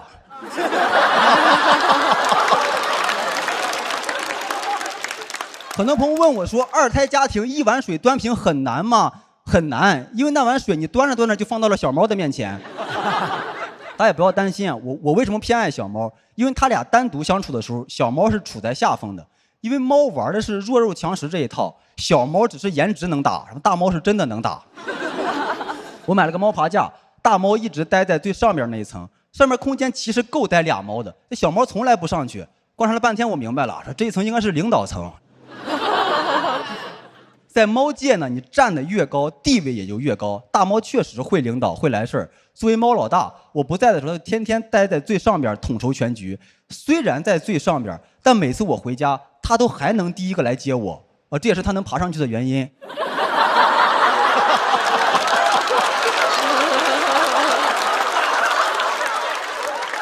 太能提供情绪价值了。我现在每次回家，它都是跑着来接我的，甚至有几次都差点滑倒。我不知道是真的还是装的。当时就有一个感觉，就是这个英国猫血统不纯，应该有山东亲戚。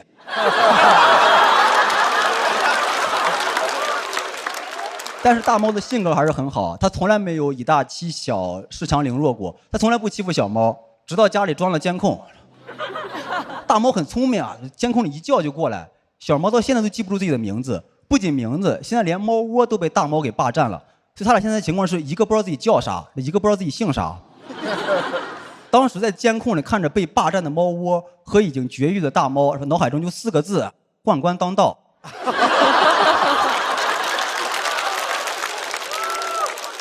其实这些都还好了，他们猫生最大的挫折是有一天我忘了添水了，俩猫渴了整整1天。我觉得这事值得记录在我们家的历史书上。喵历5年春，天大旱。猫也不懂，现在家里所有的人祸我都伪装成天灾。我觉得作为铲屎官跟屎官一样，你得学会扣屎盆子。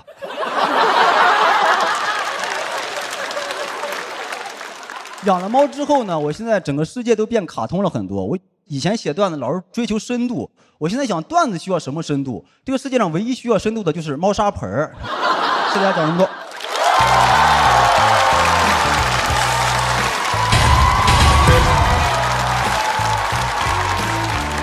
来，广智的锁票倒计时。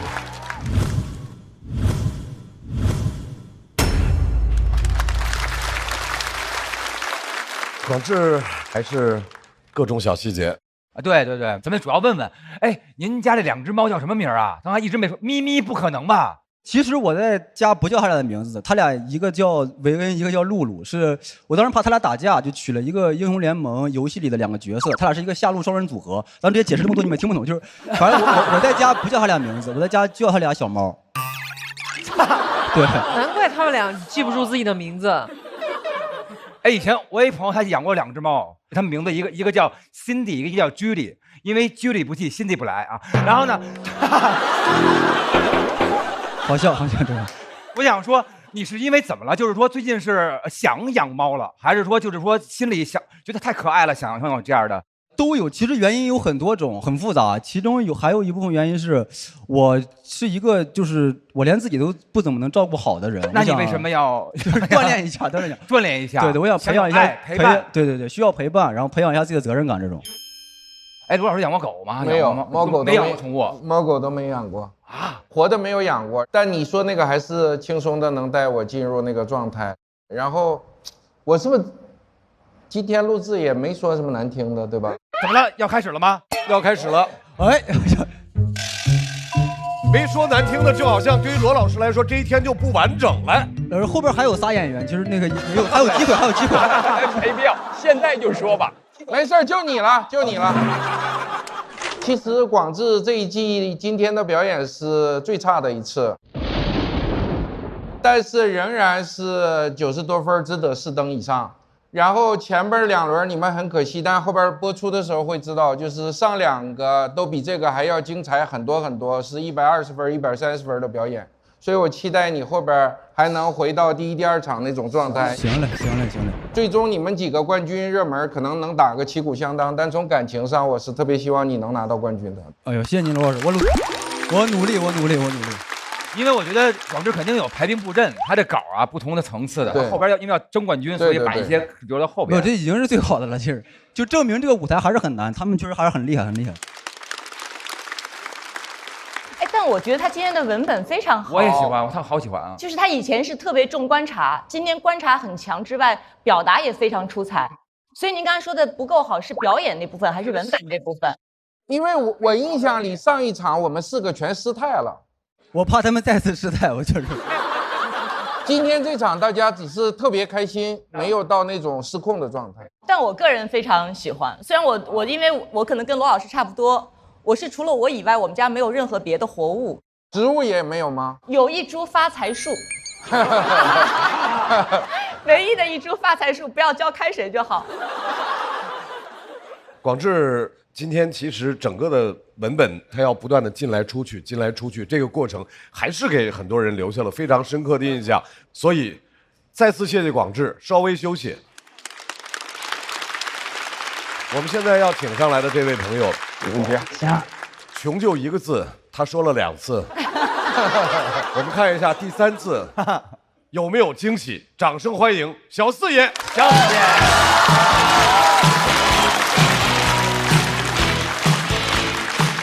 哎，好，谢谢，感谢，大家好，我是小四爷，大家好，谢谢。我刚讲脱口秀的时候，收入很低啊，生活也很窘迫。有一次晚上回到家，肚子很饿啊，家里只剩一点米，还有饺子皮了，我就煮了一起吃了，感觉自己有点寒酸，那只能安慰自己，我说这吃的也没那么差呀，吃一口米，吃一口皮啊，这不是在吃烧麦吗？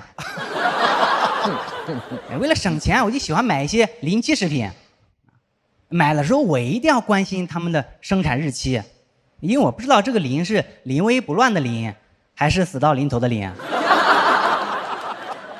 甚至我之前还不小心吃过过期的东西啊，没发现味道有什么变化，但是胃肠道发现了变化，太难受了，就是一直上厕所。那是上海最冷的几天。那天我家的马桶圈就没有凉过，一直都是常温。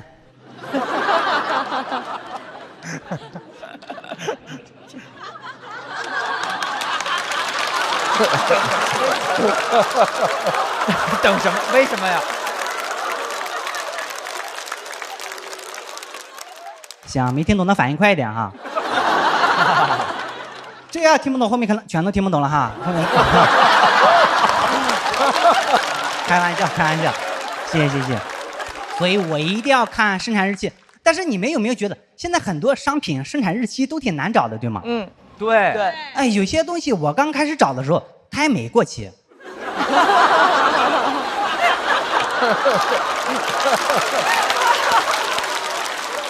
确实挺难找的。哎，每次想在外包装上找生产日期，我好像都得先看一堆我根本就不关心的信息啊。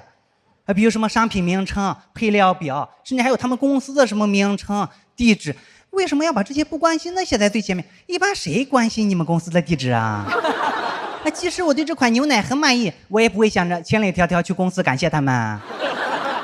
感谢你们公司做的这么好的牛奶，要不是喝了这么好的牛奶，我不可能走到内蒙古。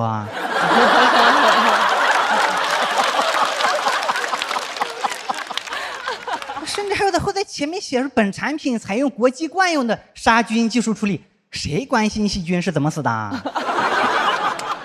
你把它勒死都行啊！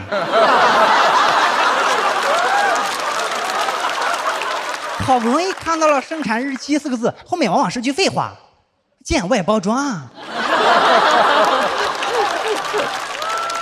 那不然呢？难道你会写在盒子里面吗？而且生产日期4个字后面不是见外包装，就是见喷码处、见瓶盖、见瓶底，就是不能直接在这说。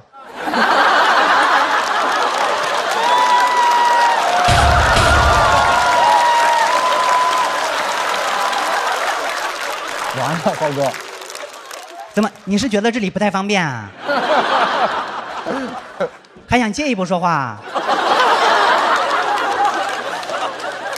我最讨厌的就是见外包装这句废话，因为这意味着我可能要把外包装几个面全部仔细看一遍，才有可能找到，经常找得很满。我觉得这么写也太敷衍了，那你们还不如干脆敷衍到底，也别写生产日期见外包装了，就写生产日期有。你只写有，我一看有我就放心了。你写见外包装，那我得找，我好意思不去见见吗？还有的商品生产日期更难找，我不知道你们有没有遇到过。就比如我前2天想找一包酸菜的生产日期，他们会把生产日期的字体写得很小，而且字体颜色也很浅，但我一开始不知道，我真的费了半天劲才找到，然后我就很生气，哎，这又没有过期，为什么这么不想让我知道它的生产日期啊？是怕我给他过生日吗？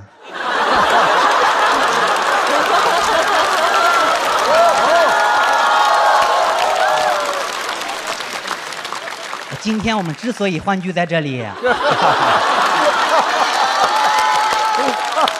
笑哭了，是为了给我们的好朋友酸菜过生日啊，让我们祝他在以后的日子里发烂发臭。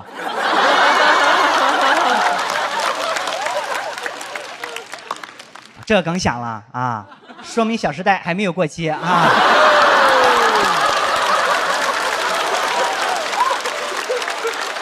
天哪，他的票贼高。不过我不会吃过期的酸菜啊，因为我都是在美团闪购上买。闪购一下30分钟送达，它都没有过期的机会。但是比找生产日期更烦的是，我还得根据生产日期和保质期来算哪天过期，一点都不好算，对吗？哎，有的保质期写着120天啊，这让我怎么算呀？每个月天数也不一样呀。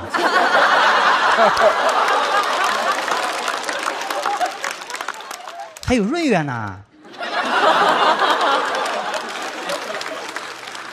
难道我要一天天数吗？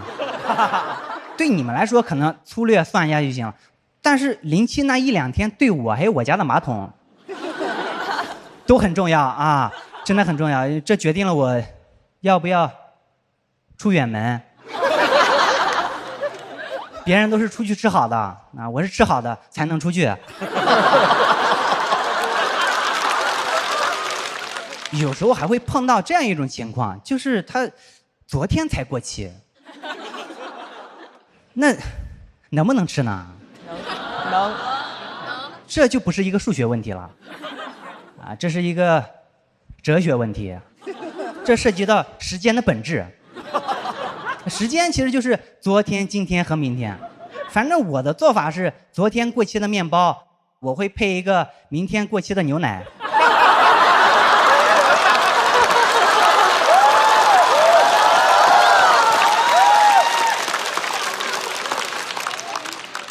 今天把它吃掉，进行一个时间的配平。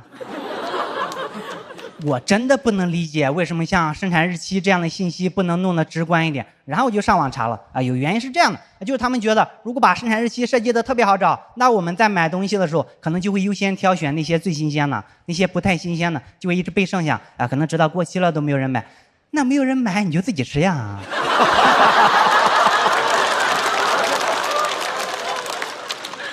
总之你不要麻烦我，对吗？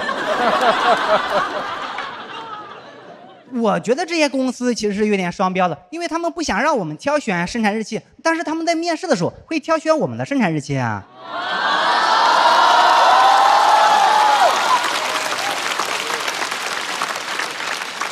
岗位都有年龄限制，甚至35岁就裁员了，对吗？我觉得如果以后我们去这样的公司面试，他们想知道我们的生产日期，也不应该那么容易啊。比如面试的时候，老板问我，说你简历上怎么没写那个出生年月日呀？我说我把它藏在了我小区的一棵树后面。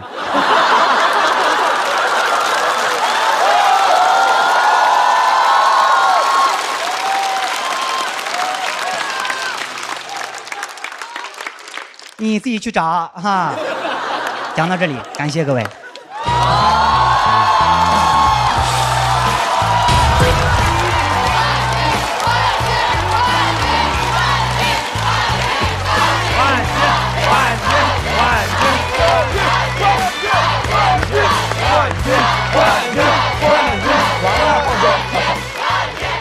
来，小四爷锁票倒计时。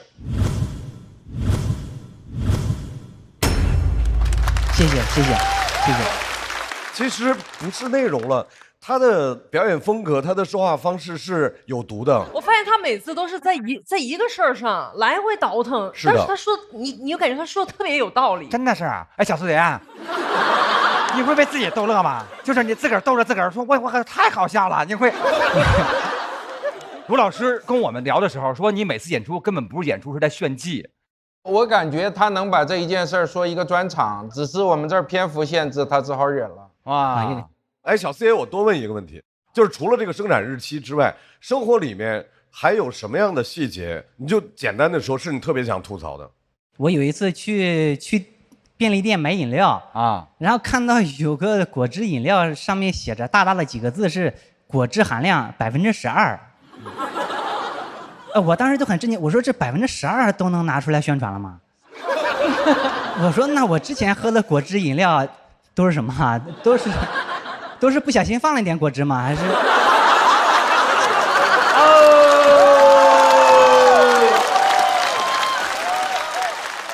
哇，太有意思了！平时他逛个超市，走哪儿都能有这种哈。我感觉他随便一个什么东西，他都能往里去挖。我想问一下，就比如说当时你看见这么一个东西，你是马上记下来了，就是拿手机赶紧记下来，还是怎么样？有时候听这些老演员讲段的时候，其实你就会特别后悔啊，这个事情我好像也经历过，但是为什么我没有写出来？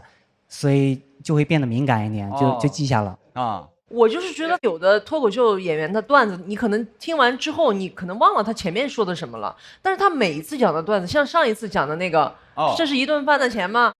就你会一直像一个 slogan 一样的，他的这个段子里面，我觉得他太洗脑了。这一局我觉得把我洗脑的那一句，谁关心细菌是怎么死的？你勒死他也行啊，杀死他也行。就是小四爷的表演风格是，他对我们看着稀疏平常的一些事情，他的语言也好，他的表情也好，他带出一种幽怨，而那种幽怨非常好笑。对，来，再次把掌声送给让人印象深刻的小四爷。小四爷太棒啦！广志老师压力巨大，请回到现场。精彩！大老师，差多少票啊？我觉得跟票没有任何关系。这是我人生中美好的一段经历，也是最美的。好，请看一下最终票数。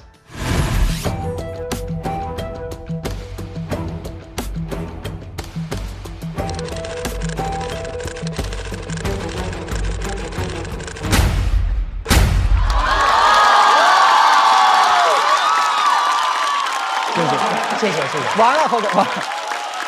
小四爷291票，何广智279票，两个高票选手，谢谢二位的精彩表演。这也太厉害了吧！四爷今天这个表现太惊艳了，我觉得是那种这个舞台上失传已久，但是回来一种失传已久的技能，但是回来之后呢，他又比之前更加加强了。失传已久的技能，从你身上失去，从我这儿失的啊，没有也没失去，因为今天他讲小猫其实也是一个事儿，然后不停的翻，所以他今天这一段其实也很厉害。肯定有相似的地方，但是肯定还有很多不同的地方。其实我是广智的粉丝，他刚上脱口秀大会就是脱3的时候，我就进了他的粉丝群。你们猜我在他群里的名字叫什么？我在我群里见过这个名，但我一直不知道是他。何昶志，就是广字上面少一个点，疑惑性挺强。你里边少说话，老以为是我说话呢。第一次见，那就是3年前第一次录节目啊。当时看他在舞台上，就是感觉有点像梦境那种，反正就是很敬畏吧，那种感觉。他今天炸场的时候，我心情其实很复杂。我肯定是特别喜欢的，就那一刻有点那种怎么感觉就是，怎么说呢，有点看到了当年的自己，你知道，就是那种感觉。昨天过期的面包，我会配一个明天过期的牛奶。那一瞬间，脑海里闪过了一个画面，是我在出租屋的时候，在吃泡面的一个场景。有一个火腿肠，我在看生产日期，那个生产日期到没到期我忘了，反正那个火腿肠品质挺次的，反正我闪过了一个这个画面。你吃了吗？吃了，肯定吃了。那会儿也不怎么在乎，其实。小四爷怎么了？没有，就是感觉他刚刚讲的这个。就是有一种电影的感觉，对吗？我真那一瞬间有点就是会有，所以就是那天我俩在天台上聊那个事儿的时候，我就觉得哇，这个就是那一下挺电影的，挺电影的。夕阳西下，伴着黄昏，只有我2个人那里，就是促膝长谈了一会儿吧。对，谈了我俩刚来上海的时候这些经历。我刚来上海的时候兜里不是有1万块钱吗？他来上海的时候兜里也是1万块钱，我俩带的钱是数字是一样的。刚来上海的时候，我那房子是1个月700多还是多少钱？他们说，在上海700多1个月的房子，那得差成什么样？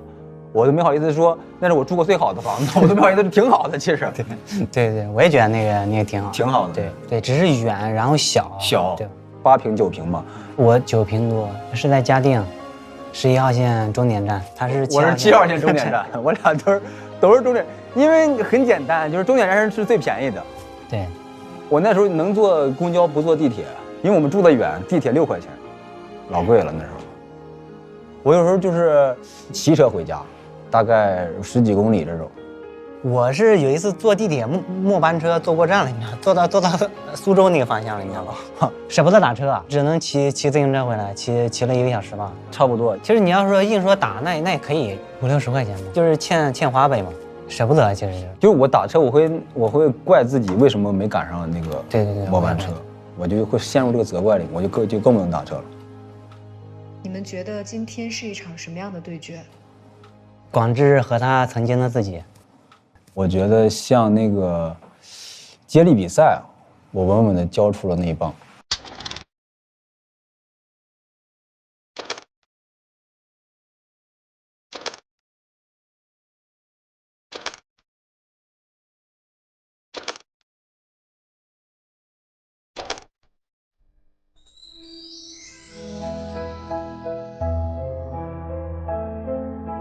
小 C， 你今天的衣服是自己选的吗？一开始我都没发现，有好几个演员说：“哎，你这是想取代谁呢？你是想讽刺谁呢？”我可真是一朵带刺的玫瑰。我们这不是取代讽刺，对啊，这是把它插在兜里，随身带在身上，放在心里。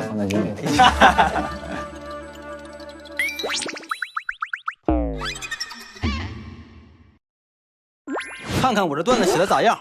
问茄子翻个面是什么？翻个面，番茄。那么再问，为什么有的番茄容易脸红？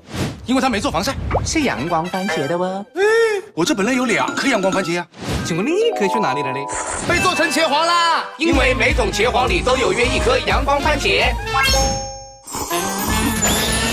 番茄是个宝，茄皇错不了。果然酸甜浓郁啊！为啥脱口秀演员这么爱吃茄皇？因为番茄有梗。番茄是个宝，茄皇错不了。番茄是个宝，茄皇错不了。下面的这一位呢，前2个赛段他的高能量深深的感染了我们，但是今天他要跟我们分享的是，哎呀，前些年他也郁闷过。掌声欢迎贾浩。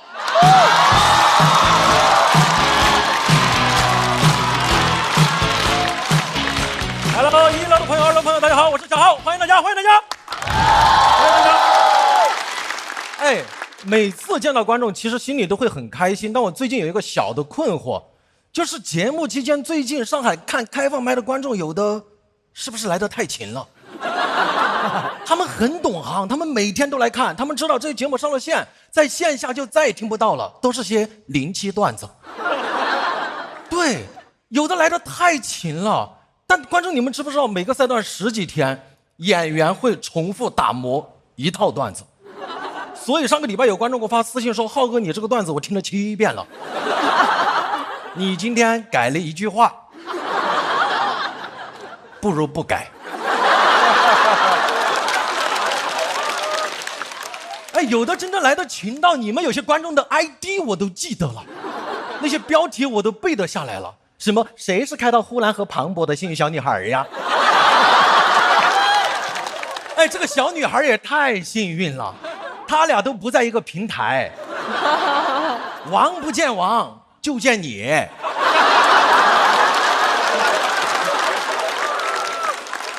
俩王都被你碰到了，你是4个2。我现在好像明白为什么有的段子其实第一次上开放麦讲的时候其实挺好笑的，越讲到后面越凉。我都纳闷这个段子我没换啊，观众心里想，嘿嘿，我们也没换。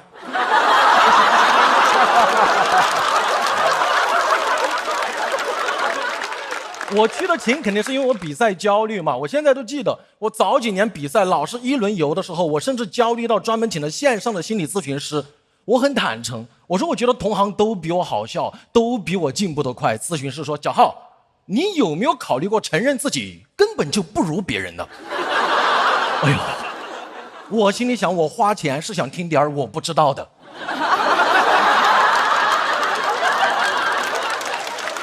我当时要顺着他说，我说我的演出效果可能不如别人。他说不如别人的是不是还有收入、名次和知名？我说你别说了，我都没想到他骂的这么全面，我都想对着电话那头问是您吗？易立竞老师。谁是开到易立竞的焦虑小男孩呀？而且当时除了比赛，更让我焦虑的是我爸，一个初中数学老师，那一年被骗了28万。他就是借了28万给同校一个美术老师的儿子，说做工程，说利息挺高，这个钱再也没有要回来。哇，我爸算利息的时候算得可开心了，但他忘了算还钱的概率。数学很单纯，复杂的是人。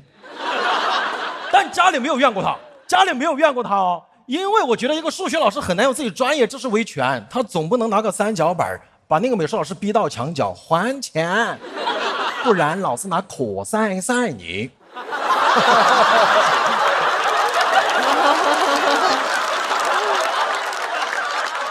美术老师也有点懵，那我给你画个饼吧。我爸要钱办法很笨，他就每天美术课去堵那个美术老师，堵了1个多月，真的有点效果。我爸都快学会画画了，真的画的还可以。街坊邻居都调侃他说他是小徐悲鸿。说最神似的就是那个碑字，我爸真的在家里画骏马图，还搞玄学，每匹马上面画一个美术老师骑在上面，向他跑过来说寓意马上还钱。我心里想，爸，这看着更像美术老师对你说我还你马。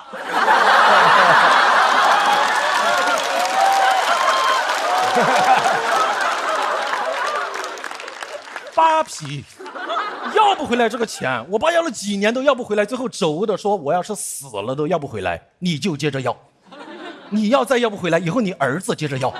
我说爸，都什么时候了还催婚？没有都没有。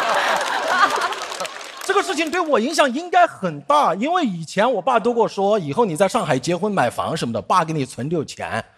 哦，这个事情以后，我爸经常告诉我，我3姨父倒插门也很幸福。又心酸又有点好笑，对吧？好笑的点在于，在我爸心目中，上海一套房的打包价就是28万。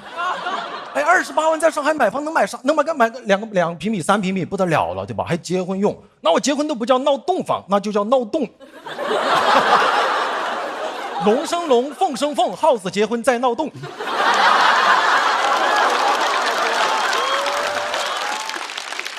更让我难受的是，我后来知道那个美术老师的儿子当初在我们镇子上面骗走了2000多万。后来潜逃在外地，住着豪宅，开着豪车，我真的很不平衡。我每天骑共享单车赶开放麦，他呢。我朋友还安慰我说：“小浩，你想，你每天给这么多观众讲段子，哪怕只有1个观众笑了，你很快乐。你再想想那个傻子美术老师的儿子，他背负着一辈子的骂名，他一个人在外地住着豪宅，开着豪车。”你以为他真的快乐吗？那一刻我真的呆住了，因为我真的想象不到他有多快乐。我朋友还以为安慰到我了，他说：“你想啊，他只有豪宅和豪车，但是小浩，你有观众们的快乐呀。”但是我心里觉得，我要有豪宅豪车，我会让观众更快乐。以后大家来看我讲脱口秀，每个人进门先发500块钱，什么也不用干，就负责给我笑，给我尖叫。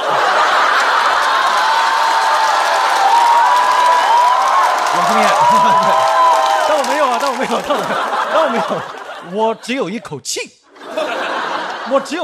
我告诉我爸，我说爸，你不要焦虑，儿子写点段子，巡演2年，这个钱就给你挣回来了。我爸说你写什么段子？我说那你别管，这个钱挣回来给你不就行了吗？我爸又被骗了第2次。但大家不用太担心他，虽然这个钱要不回来了，但我爸今年状态好了很多。我问他是怎么翻篇走出来的，我爸原话说就是放弃了。他说我就当买了辆20多万的车开到悬崖下面去了，但是人没事，人在家就在。我爸还挺装的，他都没有驾照，所以他不知道车有保险。导演组也问我说，上节目讲这段有什么想对美术老师说的吗？我说我想对美术老师说的话都播不了。好人一生平安吧。但我有话想对我妈说，妈，真的非常感谢您的谨慎，让您的积蓄没有被骗，我永远是你最好的儿子。但最后我想告诉我爸，爸，一切都会好起来的。你有没有发现，虽然亏了28万，但你好像对家里有所亏欠，让原本强势的你现在温柔了很多，爱做家务了很多。怎么说呢？爸，28万养成一个好习惯。大家好，谢谢。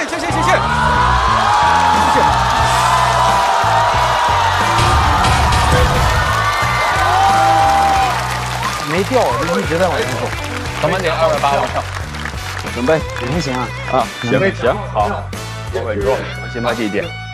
贾浩，锁票倒计时，掌声再次送给贾浩。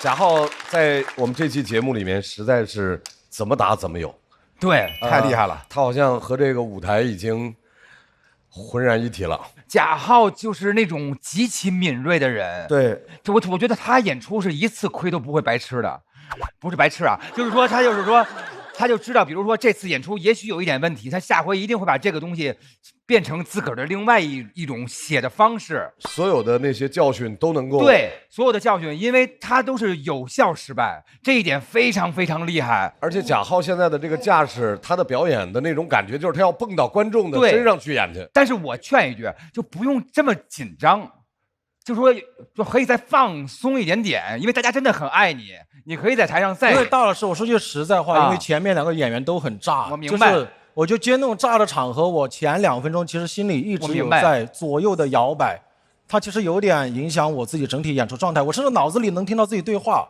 对，但我觉得这是一个很好的经历，以后再遇到类似的事情，可能就更放松了。没有白吃的亏，对不对？然后，但是我就觉得他就是这样，每次就会变得更强。贾浩太棒了。是的。我觉得他很稳定，对，就这种稳定，我相信就是他不停的在磨这个段子，每一个点他都研究的极其的谨慎。我是这种感觉，而且他的能量在舞台上也是属于高能型的一个演员。对，我想跟大家顺便说一下，你们在舞台上永远看到热力四射的贾浩，但实际上我在后台看到的他的时候是一脸疲惫的，但是他只要到了台上还是热力四射，所以我明白，我觉得这是不光是作品的好，还有一个就是这个就我们传说中的艺德，他是把自己的全部热情奉献给舞台的那种。对。啊，罗老师在后台看到贾浩是疲惫的吗？是。我在后台看到他是妆发齐全，妆容精致，还是神采奕奕的。我看到他的时候，他特疲惫，好像连续演了好几天，对吧？啊，我的原则是我见鲁豫老师我就全妆，罗老师用素颜，咱俩就素颜聊一聊天。啊，我不配，罗老师来装疲惫。哎呀，别聊天，歇会儿。对，没有，可能不同的场次吧，有的是连着演好几天，可能确实会稍微累一些。但贾浩让我现在放心到什么程度？我现在除了听他的那个脱口秀以外，我会关注他的穿搭啊，每一个细节都会想到，所以我会非常非常欣赏贾浩这样的所有的这种呈现吧，我很喜欢。贾浩今天这穿搭有什么讲究吗？啊，白和黑。我第一次意识到穿搭对演出、对观众的尊重，其实是当时看春春老师的《周末愉快》，因为他当时换的每一套衣服，我朋友都赞叹，就是真的哇，也太时尚、太绝了。但他的衣服我穿不了，我就嗨，没有，我就觉得对演出就是你会让观众觉得哇，好开心啊，就是觉得哇，好尊重我，就是那种感觉，就是一直给惊喜。对，7学啊。感谢贾浩给我们带来的表演，休息一下。本赛段最后一位要出场的这位演员朋友，他经历了时代和行业的浮沉，还在。有请呼兰。去吧，这个收个好尾。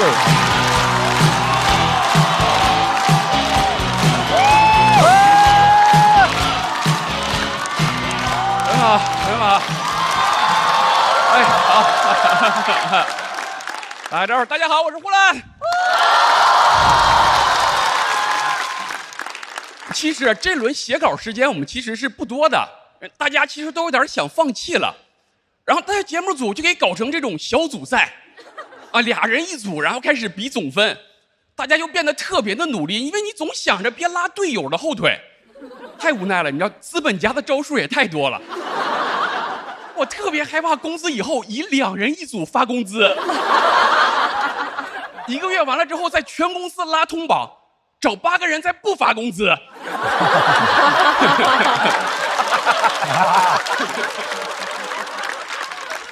我之前在台上讲过好多公司的问题，说哎呀，我们公司的发展中不知道染上什么这种大公司的毛病，现在好多了。经过几年不懈的努力，我们成为小公司了。老板一变穷，哎呀，整个人都看得顺眼多了，啊，天天礼贤下士的。我说你为什么之前不礼贤下士呢？他说因为我之前在准备上市啊。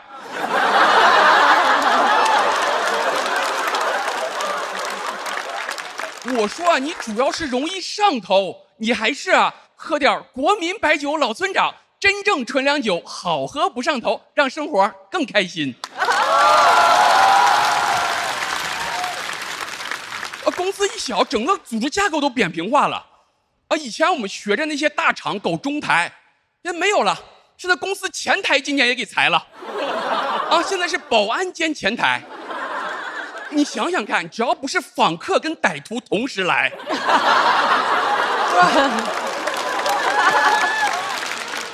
以后就是脱口秀演员兼保安兼前台，对吧？只要不是访客、歹徒和灵感同时来。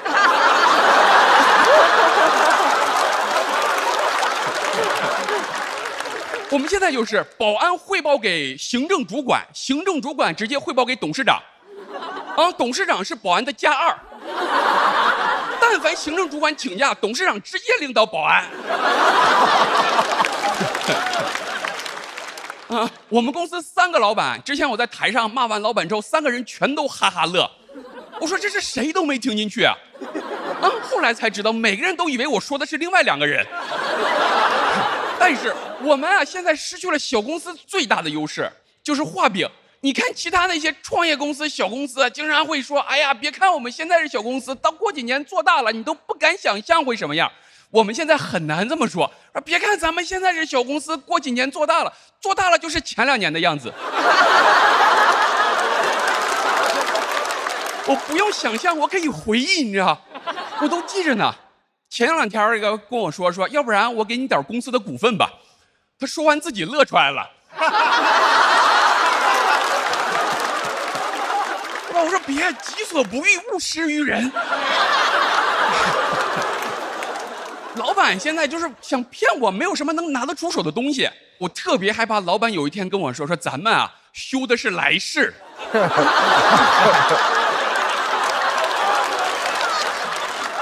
我觉得现在就是80后、90后总被骗，对吧？就是00后全都看在眼里了。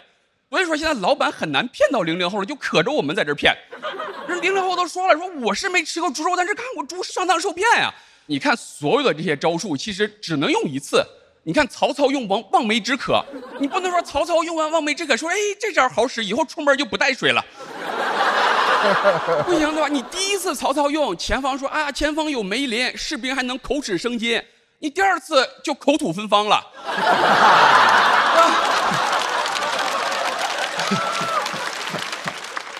第3次就口吐白沫了。80后、90后还在琢磨呢，说前方到底有没有梅林呢？00后就觉得说这根本都不是梅林的问题，我就不该跟你出去打仗，下次就不跟你去出门了，对吧？你问00后说你为什么不出门？因为好事不出门。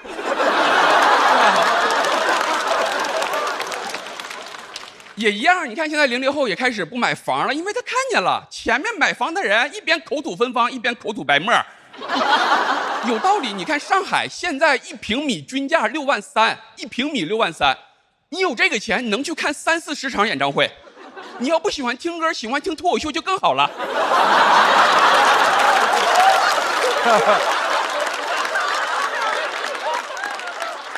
我的专场最贵的票580，你能看100多场。你要不喜欢坐前排，那就更好了。坐2楼一样嘛。听脱口秀就听个响嘛。哎呀，你想想看，之前还总在说什么消费主义陷阱，消费主义陷阱，现在没有了。你看拉布布这么火，没有人在说什么陷阱这些事情，大家乐此不疲。你想想看，这样如果都是坑的话，它就是陷阱；如果有的是坑，有的不是坑的话，它就是盲盒。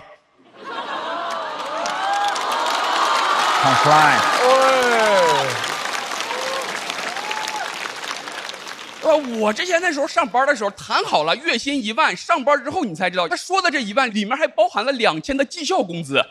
你为了这2000下班不敢走，消息秒回。经过1个月的努力，终于拿到属于自己的1万块钱。00后不管这个了，8000、1万，反正不够花。一样的，不行就管爸妈要一点，贴点得了呗。有人说，哎呀，啃老，人家父母乐意跟你有啥关系？你要乐意也可以啃你。哎呀。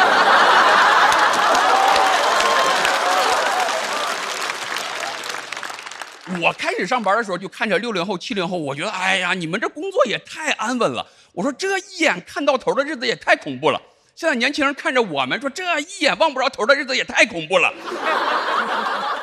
你都不知道哪一个更恐怖。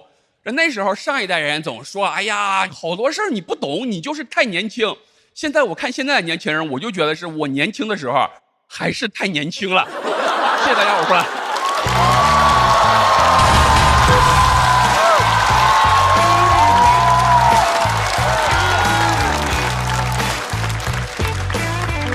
呼兰锁票倒计时。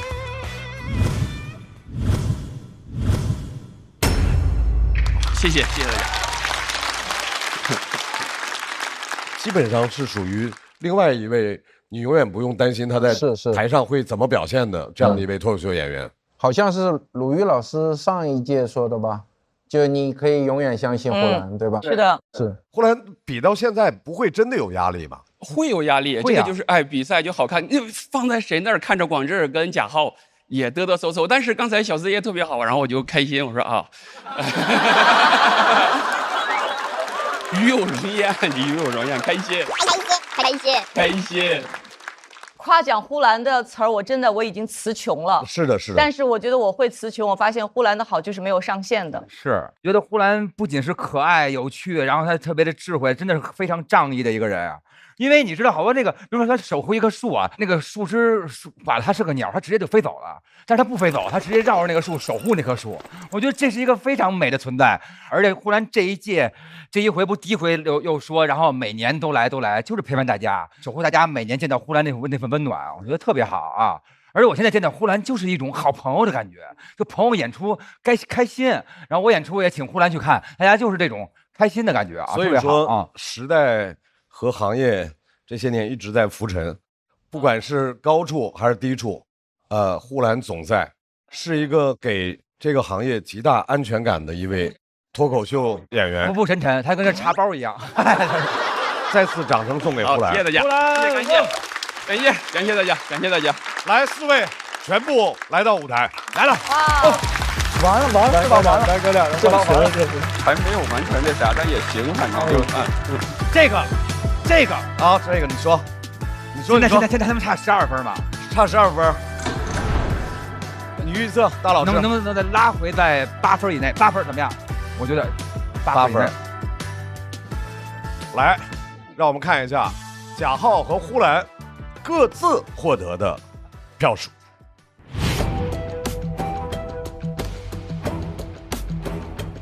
不好说，呼兰，我觉得呼兰能赢，很接近，5分以内可能。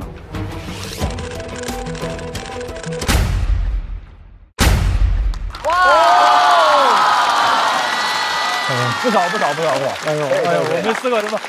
句号画对了，太大了，那就呼兰跟他们跳段了，对吧？跳段了，太牛了！又是新弄出来的，你们 Study Group。爆梗小区560分，似乎是冠军576。还好浩哥也输了，不然我多难受啊！输得好，输得好，输得好。让我们祝贺似乎是冠军的2位，厉害！苏兰和小四爷顺利进入下一轮。跳段了，跳段了，跳段了，跳段了。行，表现，还可以，已经学会先移了，太好了！我觉得我们太棒了，由衷的替小四爷的开心，我这太好了，这样我就站起来在那儿蹦，又在那儿鼓掌，哎呀，这真的太棒了。当然，就互相帮助，然后甚至小四爷帮我还更多一些。小四爷真的特别好，我俩友情迅速升温啊！然后大家就经常开放麦窝在那里去写稿。小四爷成稿还成得比较快，所以说他就比较担心，就大家一起讨论。包括第一天比赛的时候，我俩在备战间，小四爷基本就都在帮我忙活，帮我在想。刚刚呼兰哥谦虚了，说我帮他更多。我找他次数多，或者只是陪他时间多，但是其实我没有给这个稿子带来特别大帮助，你知道，更多的是那种情绪价值什么。但是他确实对我帮助很大，他就提醒我，他说这稿子你不能纯观察，你得带入你，然后这个稿子好像一下就相当于画龙点睛的，对，真的，对吧？所以还是得感谢呼兰哥，经验丰富，确实。那现在2位是好朋友了吗？我觉得是啊，小四也不是绑架小四爷啊。我觉得还是不要那么快吧。还是不要那么快吧。对，慢慢来。对。我怎么整得跟求婚似的？好奇怪，这个氛围。不至于，挺好。能找到一个创作的朋友已经非常不容易了。以前知道他人好，但是不知道他人这么好。广智和蒋浩要进入到待定区，也来我们待定区看看。第一回来有点陌生，待定区怎么多了这2个人啊？我理解你的感受，接炸的真的好难啊！这个区域头一次见你哥哥，头一次见你。小梗小区后采开始。浩哥那个位置很难演，前面一个最强新人刚刚炸完场，后边是一个最强老人，你夹在中间演，谁来也演不了，没有人能演得了那个场子。但是浩哥还是在这种情况下281票，浩哥，这将会是你今年在这个舞台上遇到的最难演的场子，以后不可能比这个更难了。在这种艰难的情况下，你都撑过来了，你都已经冲到281票，以后的路就是全是坦途啊！还得是教练请得好，一个好的教练不仅知道你怎么作战，成功的时候跟你分享喜悦，当你受挫的时候还能给你情绪价值和正确的引导。各位，目前我们的34组演员已经全部表演完毕了，我们现在来看一下2人小队的晋级名单。第一名是似乎是冠军。真的是冠军，我起名字有用，那你起得好啊，那你还说啥了？马丽莲、孟瑞、油泼辣子小蛋糕、小丽和小高，祝贺各位！根据比赛的规则，总票数排第1的2人小队成员将获得下一赛段的跳段权，可以自行选择是否使用。恭喜2位！现在呢，已经有17组演员成功晋级，还有17组演员处于待定。让我们先来看一下目前的待定名单。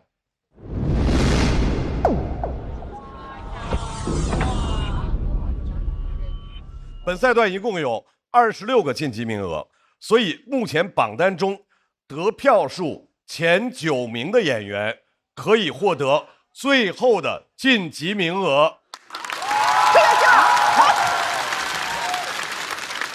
让我们恭喜贾浩、何广智、邱瑞、小快、毛豆、Seven、侯志远、王大刀、小帕，还有一个并列的徐志胜，进入到下一赛段。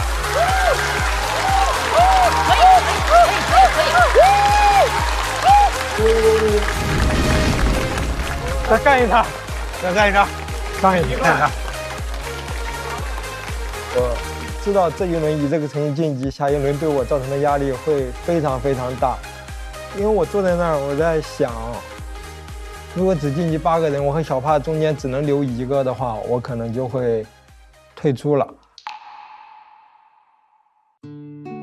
放弃其实是一个特别轻松、特别简单的一个事情，但还是想再尽力一点，再尽力一点，就是哪怕我下一轮被淘汰了，但我在这个过程中，我真的是竭尽全力了，我也能对观众、对自己、对身边的朋友有一个最好的交代嘛。我不想，我如果退了之后，我就彻底的被脱口秀抛下了。非常遗憾，还有几位演员要在第3赛段结束之后告别这个舞台。非常感谢秋月、小雪、菜菜、姜子浩、二哥、火锅和 Echo 在3个赛段给我们带来的精彩表演，谢谢各位。希望在下一季还能看到大家给我们带来的精彩演出，谢谢各位。对我来说，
没有人能评价你。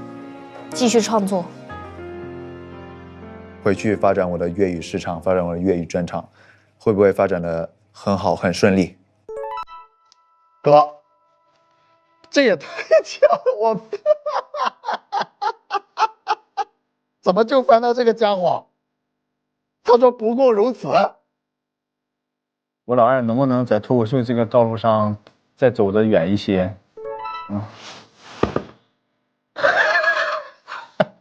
他说不行，毛豆肯定他会怼我，也不行。其实他心里肯定奔着二哥行，这个事儿往我心里说的，不行就是行。我能讲脱口秀讲到60岁吗？哎，毛豆不行，这个太悲惨了，预期违背了啊，预期违背了。我到底能不能找到喜欢我的人？来。哇哦，谢谢张俊，他说了你要永远相信你自己，这份力量我收到了。蔡姐60岁的时候还会跟我一起玩吗？Echo 会过上他希望的平行世界的人生吗？看一下，我们喜欢你是什么意思？别放弃，虎牙。哦，平行世界的那些人他都喜欢你，是平行世界对你的欢迎语。是让你去了平行世界更好的生活，不要放弃我。我可以做得更好吗？我翻到了。王大哥说没关系，答案早就显现了，就是我可以。你可以，你绝对可以的。It's our destiny， 对。我喜欢这句话，就觉得挺抽象的，但其实我想表达的意思就是，其实这句话刚好就对上了，因为18岁的时候做到了。36岁还可以再来一次。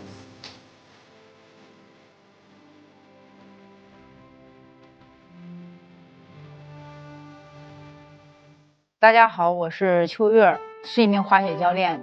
我希望我能打开，能把我坚定的东西勇敢地说出来。大家好，我叫小雪，我是一个中年姐姐，我是2个孩子的妈妈。大家好，我是 Echo。Hello， 大家好，我是菜菜。Hello， 我是二哥，是一名消防员。二哥希望给你们继续带来快乐。我是姜子浩，我还有广东人。大家好，我叫火锅。不管因为哪一句、哪一个选手的那么短暂的一瞬间你笑了，你就要知道你不是孤独的，有这些人在陪着你，有这么一大堆人在陪着你。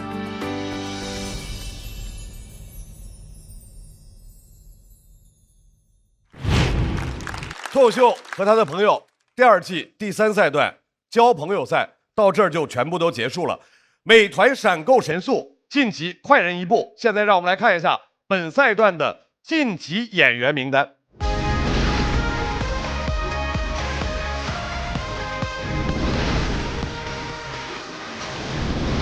各位，根据我们的规则，不光有2支队伍可以跳段，个人票数第1的演员也将获得下一赛段的跳段权。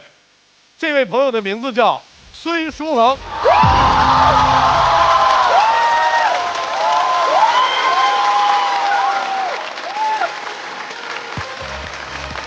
最后，让我们再次恭喜所有的晋级演员，也希望观众能够在这个脱口秀的舞台感受到脱口秀的简单纯粹的快乐。想来现场体验线下脱口秀演出的快乐吗？微信搜一搜效果，关注效果官方公众号和小程序，超多演出等着你来。新一轮的脱口全国巡演即将启动，打开效果小程序，关注你喜欢的演员，并许愿想看城市，朋友们就有可能来到你的身边。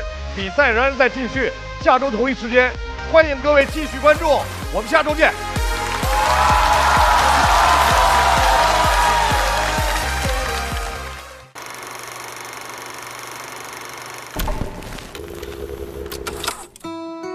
朋友一生一起走，那些日子不再有，不再有。朋友啊朋友，你可曾想起了我？朋友，我當你一秒朋友，朋友，我當你一世朋友。定定星光，絲絲相關，你我哪怕天蠍破夢。你擁有我，我擁有你，幫我離手。朋友，赛出风格，赛出水平。赛出风格，我给你保证，赛出水平，赛出水平就看吧。我只能赛出水，很有深度的深度啊！哦，你不能鼓掌，不好意思，对不起啊。他40了嘛，我今年刚毕业。对，他大我20。气氛不到这儿了吗？哪有气氛呢？我要气氛呢，你再说下去。别气氛，别气氛啊！我觉得好朋友之间这个还挺重要的，你要知道对方什么时候要装了。对对对，他衣品是很好的。你看，细腻。我认识他，和他相处，我才知道“真诚”这2个字到底是什么意思。一个妈妈，一个爸爸，一个孩子的角色。对，小雪姐姐真的是那个孩子，她年龄最大，但是她最脆弱。对，声音好乖。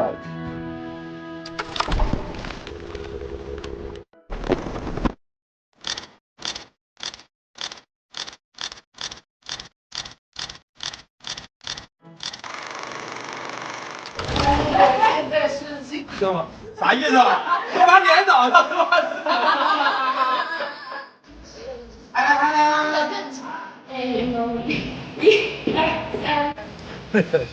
我让他们倒水养生。练了好几天，我力气。来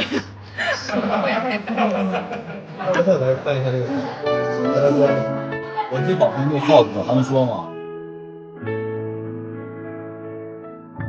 哎，好的，老板，我马上做。这个项目我觉得是这样，再写了，再写了。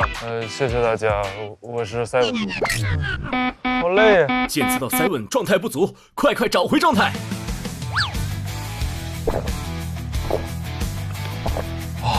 果然清爽不水，找回状态，脉动回来，我赛文又回来了。赛文。不开玩笑，美团闪购马上就到，感谢快乐不止一点点的下一代购物方式，美团闪购冠名播出。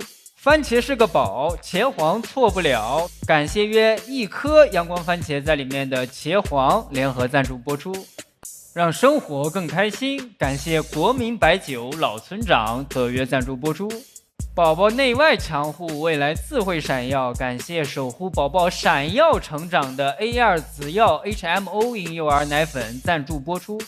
找回状态，脉动回来。感谢随时随地帮你 call back 好状态的脉动行业赞助播出。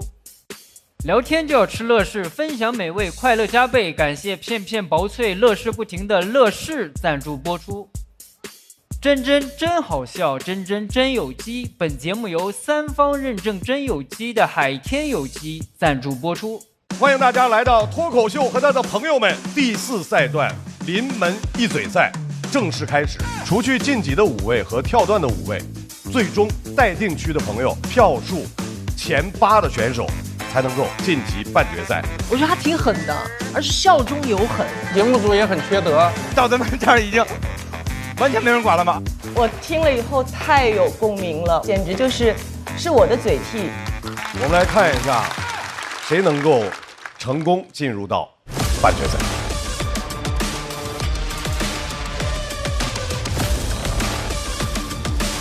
啊！练！欢迎大家来到朋友们和他的脱口秀第2季，耶！今天浩哥，说真的，你今天对自己表现还其实不满意吗？子豪，你干什么呢？我们4爷在这说话，你刚才打断了。没有，不好意思。哎，小江，敬一杯。他们阶级好分明，这是咱们喜剧演员的好处，咱们一切看票说话。小4爷，讲你很像那种一头梅花鹿，就是你如果有很多猎手在这边的话，你就开始。哦，我刚逼你了吗？没有啊。咋，你想了解我呀？不是，猎豹和梅花鹿。小朋友们，我们看看面前的大屏幕，手疾口快传声筒，东北嘅一種舞，冬瓜做成毛，東北嘅一種舞蹈，毛豆知道嗎？演员毛豆。下一个词。嘘，练狗屁。一定要猜出来，不然不能下班。欢迎来到遇见他们。这是一场我和脱口秀女演员们的走心畅谈。今天呢，我们从痛苦这个话题开始聊。我小时候有一句话对我影响特别深：打碎牙齿往肚子里咽。我爸呢，他这辈子可能除了结婚就没干别的事儿，他也不工作。他不光是在啃老，他把属于我的那一份也吃掉了。吞金兽，我就家有吞金兽指的是他。他们痛着坦诚，就是不行，肯定不行，做啥都不行。是谁给你灌输的这些想法？那就是我爹嘛！你闭嘴吧你！你虚荣心、脏心眼子，你还问我什么呀你？你知道你收拾啥？你问你。小时候我在做作业的时候，我爸在厕所去收拾东西，东西噼里啪啦全倒下来了，然后他冲出来打了我一顿。爸爸妈妈吵起来，爸爸拿那个刀扔妈妈。妈妈拿我挡了一下。这个孩子在家庭中不被想要，本来我们就是不想要你的。小雪以前在北京台做记者有多么的出色跟优秀。我说6条人命，我还了你1条。她老公居然在外面跟别人还生了孩子，某种程度都是2个女人在抢一个垃圾。对，我的人生观、世界观、三观不断的被打破。就是我在相亲市场上是1而再、2而3的被淘汰。他说你这次允许自己开心了多久？上了大学我才知道啊。原来跟父母还能这么说话，难道行的人就天天快乐吗？他们彼此支撑，连我都是受了你的鼓励上了台。你再说我蚂蚁试试，你知道什么？你这么大岁数，你知道什么？就父母对孩子，其实你拥有的是最大的权利，互相抚慰。我觉得人生就是这样，他给了我就一个大的一个 package，里面有好的有不好的，我全部都接受了。你的好起来就是在一次次的下坠和再起来一点点，一次次的下坠再多起来一点点，这么好起来。不开玩笑，美团闪购马上就到，感谢30分钟好货到手的美团闪购冠名播出。番茄是个宝，茄黄错不了，感谢约1颗阳光番茄在里面的茄黄联合赞助播出，让生活更开心。感谢国民白酒老村长特约赞助播出。96倍乳黄金续航母源自护力，感谢 A2 紫药 HMO 奶粉赞助播出。找回状态，脉动回来，感谢随时随地帮你 call back 好状态的脉动行业赞助播出。聊天吃乐事，分享更快乐。本节目由片片薄脆乐事不停的乐事赞助播出。真好笑，真有机。本节目由3方认证真有机的海天有机赞助播出。新一轮脱友全国巡演已正式开启，微信搜索效果小程序参与许愿活动，朋友们就有可能来到你身边。脱口秀和他的朋友们第2季每周5、周6中午12点，会员抢先看1周。衍生节目朋友们和他的脱口秀每周1、12点更新，遇见他们每周2、12点更新。SVIP 抢先看1天，还有超多幕后视频不定期掉落，记得准时追更哦。马大帅，小树不倒，我不倒。5条手，欢迎来到蝉联的夏天。蚊子得的叶子。我们的口号是一切为了孩子。花木兰，风雪越大越不怕。3个软柿子，你有我你试试。大家好，我们是好奇懒做。大家好，我们是4大天王。我是魔力青、魔力海、魔力兽、王力宏、爱口不菜，古灵精怪。我们是爆梗小区，小区不大，创造神话，爆梗很多，都在这桌。我们的队名是似乎是冠军，不是似乎就是冠军。玛丽莲梦瑞，让你们心碎。小丽和小高，无招胜有招，精妙厉害。听着口号我都害怕。我们是油泼辣更多节目精彩资讯尽在新浪娱乐、微博综艺、新浪综艺。感谢新浪新闻、腾讯新闻、腾讯娱乐、地利城传媒、扣儿小姐、王半仙、跳海大院、密茨汉谟拉比、渝中发布、文旅长沙、四川文旅、顺德文旅、顺德发布、山东文旅、安徽文旅对本节目的大力支持。